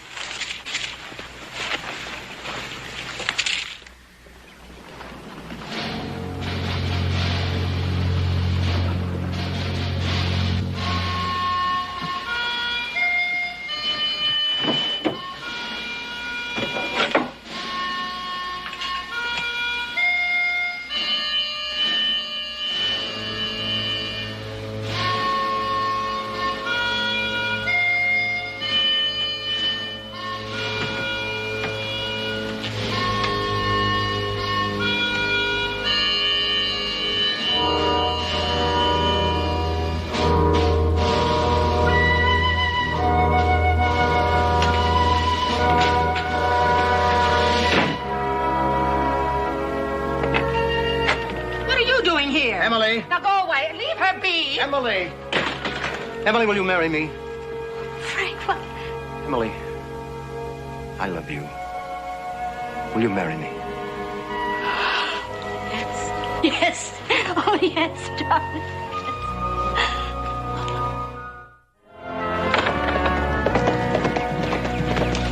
Come in, Pa. 3,000 head of them. Herd's bedded down about 12 miles out. Adam said he'd drive him into the valley sometime tomorrow. Oh, that's great news. That's really good news. How is Adam? Oh, he's fine. Crew's all right, too. Good. What about the cattle? The cattle are just so-so right now, but they've been 2 days without water. Give them a couple of days in that valley, you won't find better-looking stock anywhere. Oh, that's great news, great news.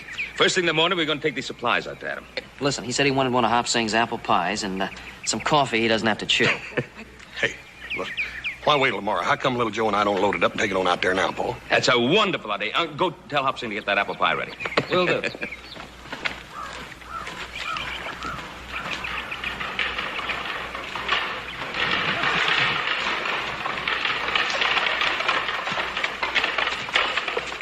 Well, this is a surprise. What's this? I have never seen such two beaming faces. Ben, we have wonderful news. Frank and I are going to be married. Well, aren't you going to congratulate us, Ben? Well, of course I am, of course. Ben, you should have warned me. The colonel just swept me off my feet. Well, this day is just full of the best news. When's the big occasion? Tomorrow at noon. Really? Well, we've made all the arrangements, and my wedding dress is ready. Well, of course. Why not? The sooner the better. Ben, I'd like you to give me away. Well, Emily, I'd be honored. Frank, you don't have a best man. Well, no, not now, Ben. I was hoping you, but... Hoss. Hoss is the man for you. And both of you, please, you must do me this favor. Please be married here in the Ponderosa. Well, Ben, we had planned to be married at Emily's house. Well, after all, I did bring you two together. Ben, we couldn't impose on you. Emily, I insist. Please. Thank you for everything, Ben. Oh, it's so beautiful. Now, Martha, you mustn't cry now. Miss Emily, I've saved my tears for your wedding for 8 years. Don't deny me now. Oh, I'm so happy. Right over there, sir. Right, Pa. Yes, sir. What with the music? All the ladies crying. Ain't nothing like a wedding, is it? No? Oh, here. Wonder why we don't have one of our own around here, then. Paul, what I meant is, I like weddings as a spectator only. You know what he means. He likes to kiss the bride without paying the price. Oh, come on, let's get dressed.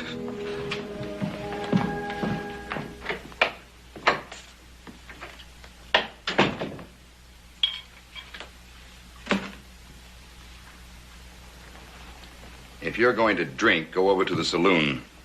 This office is for work. I've been working, Will. I've been studying.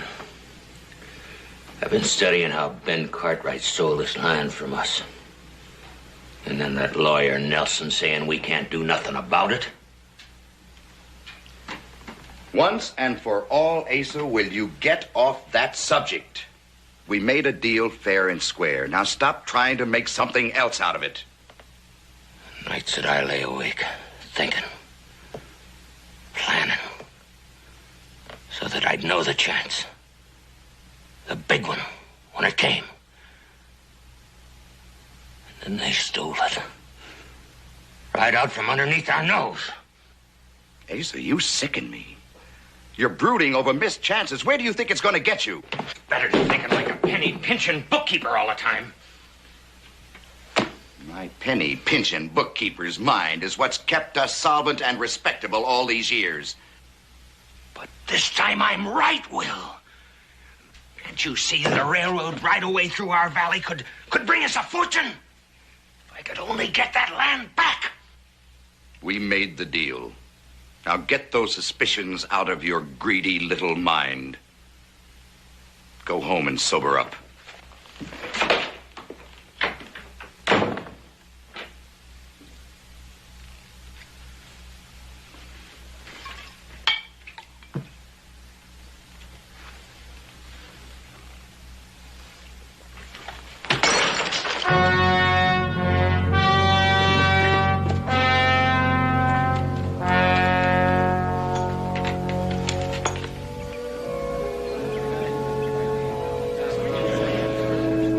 Hoss, how much longer do we have to wait? Well, until the bride's ready, Colonel.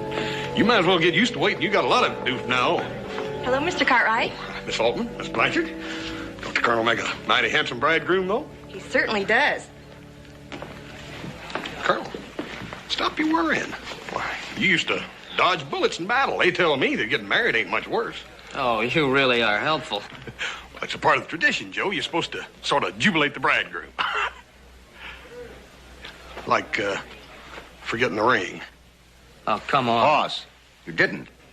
No, just teasing you, Colonel. Got it right there.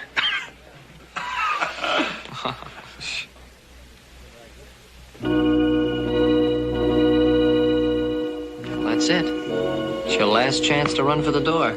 No, not for anything in this world.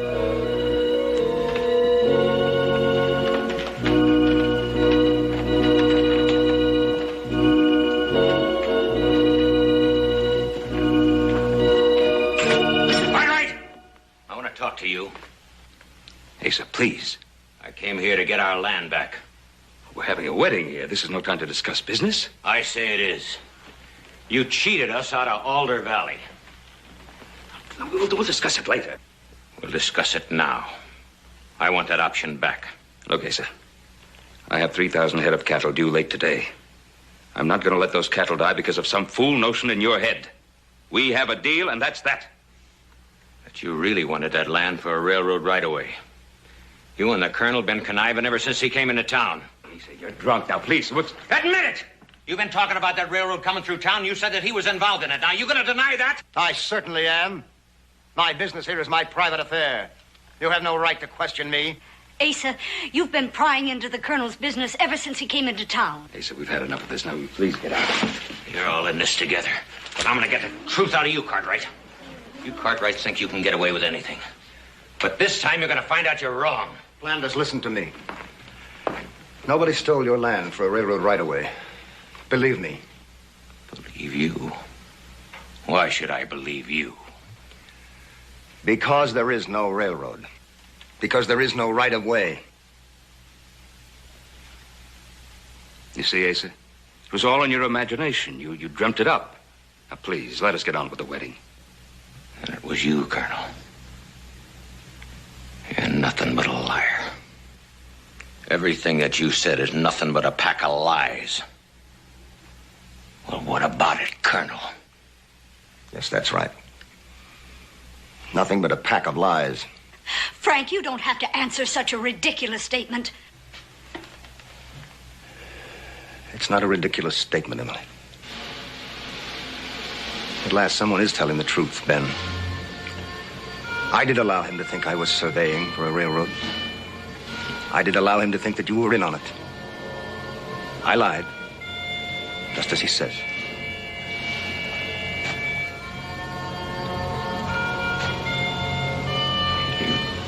Dirty, lousy. Let me make a fool out of myself. You made a fool out of everybody. Hey, sir.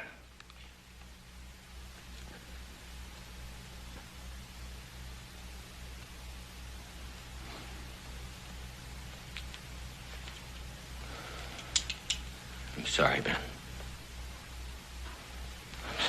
I'm sorry about everything.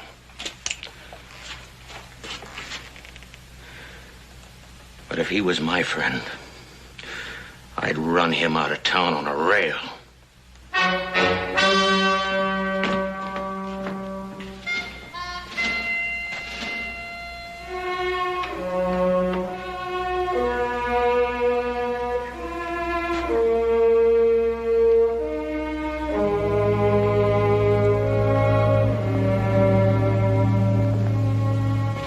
Emily,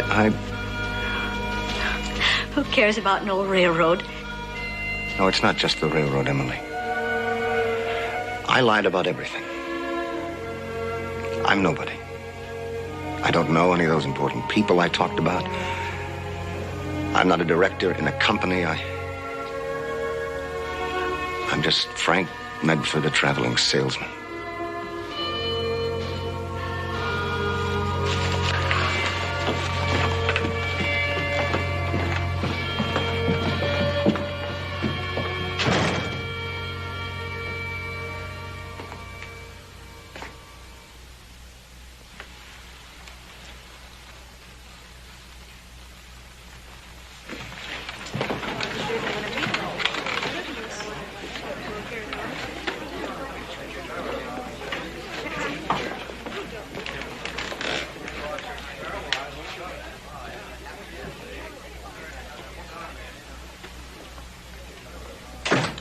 Why? Why? Why?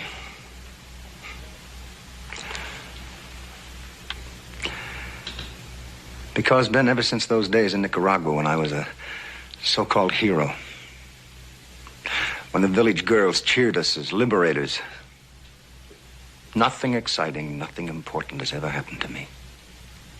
You felt you had to try to keep on being a hero, make yourself important by lying. You didn't have to do that, Frank. Not for me. I tried not to, Ben. That first day that I saw you in Virginia City, I was trying to get away. I tried to leave after that. But then I was trapped. And then I needed to be someone important. Someone like you. You are everything I ever wanted to be. And you've done everything I ever wanted to do as a man.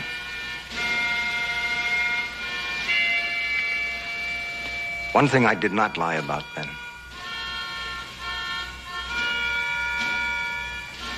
I love Emily. With all my heart.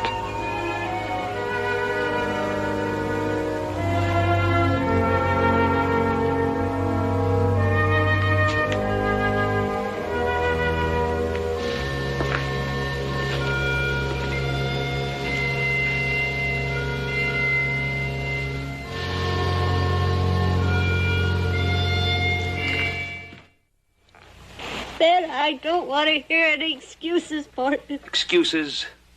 I think what Frank did today took courage. A tremendous amount of courage. What he did in Nicaragua took a lot of courage. But what he did today, he humiliated himself before the very people whose respect and admiration he needed. That took a greater kind of courage. Ben, I'm a woman. There's something more important. A few minutes ago, I was going to be married to a man I thought loved me. He does love you. That's the one truth in his life. Truth. I've got to be sure. How do I know he wasn't lying when he said he loved me? Emily, tell me something. Have you been happy these past 8 years? Since that young man died on the eve of what was to have been your wedding? You know I haven't. Well, haven't you used your grief as a crutch to keep going? Well, Frank uses his lies as a crutch. I don't say he's right. But maybe we all need some kind of crutch occasionally.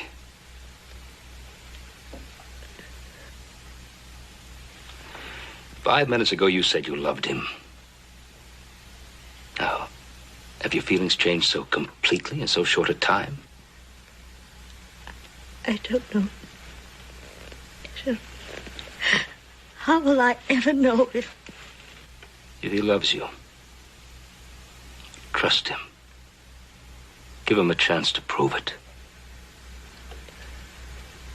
Emily, there isn't much time.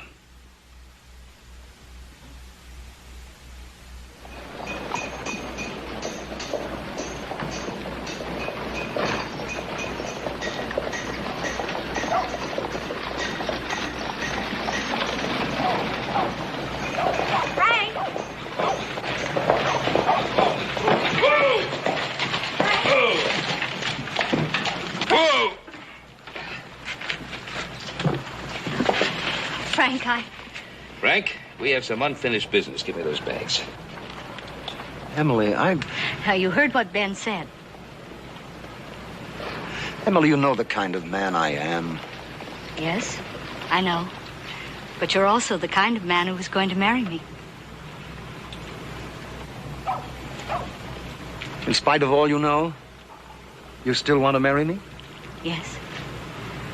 I love you, Frank. Frank, I always thought you were a man of action.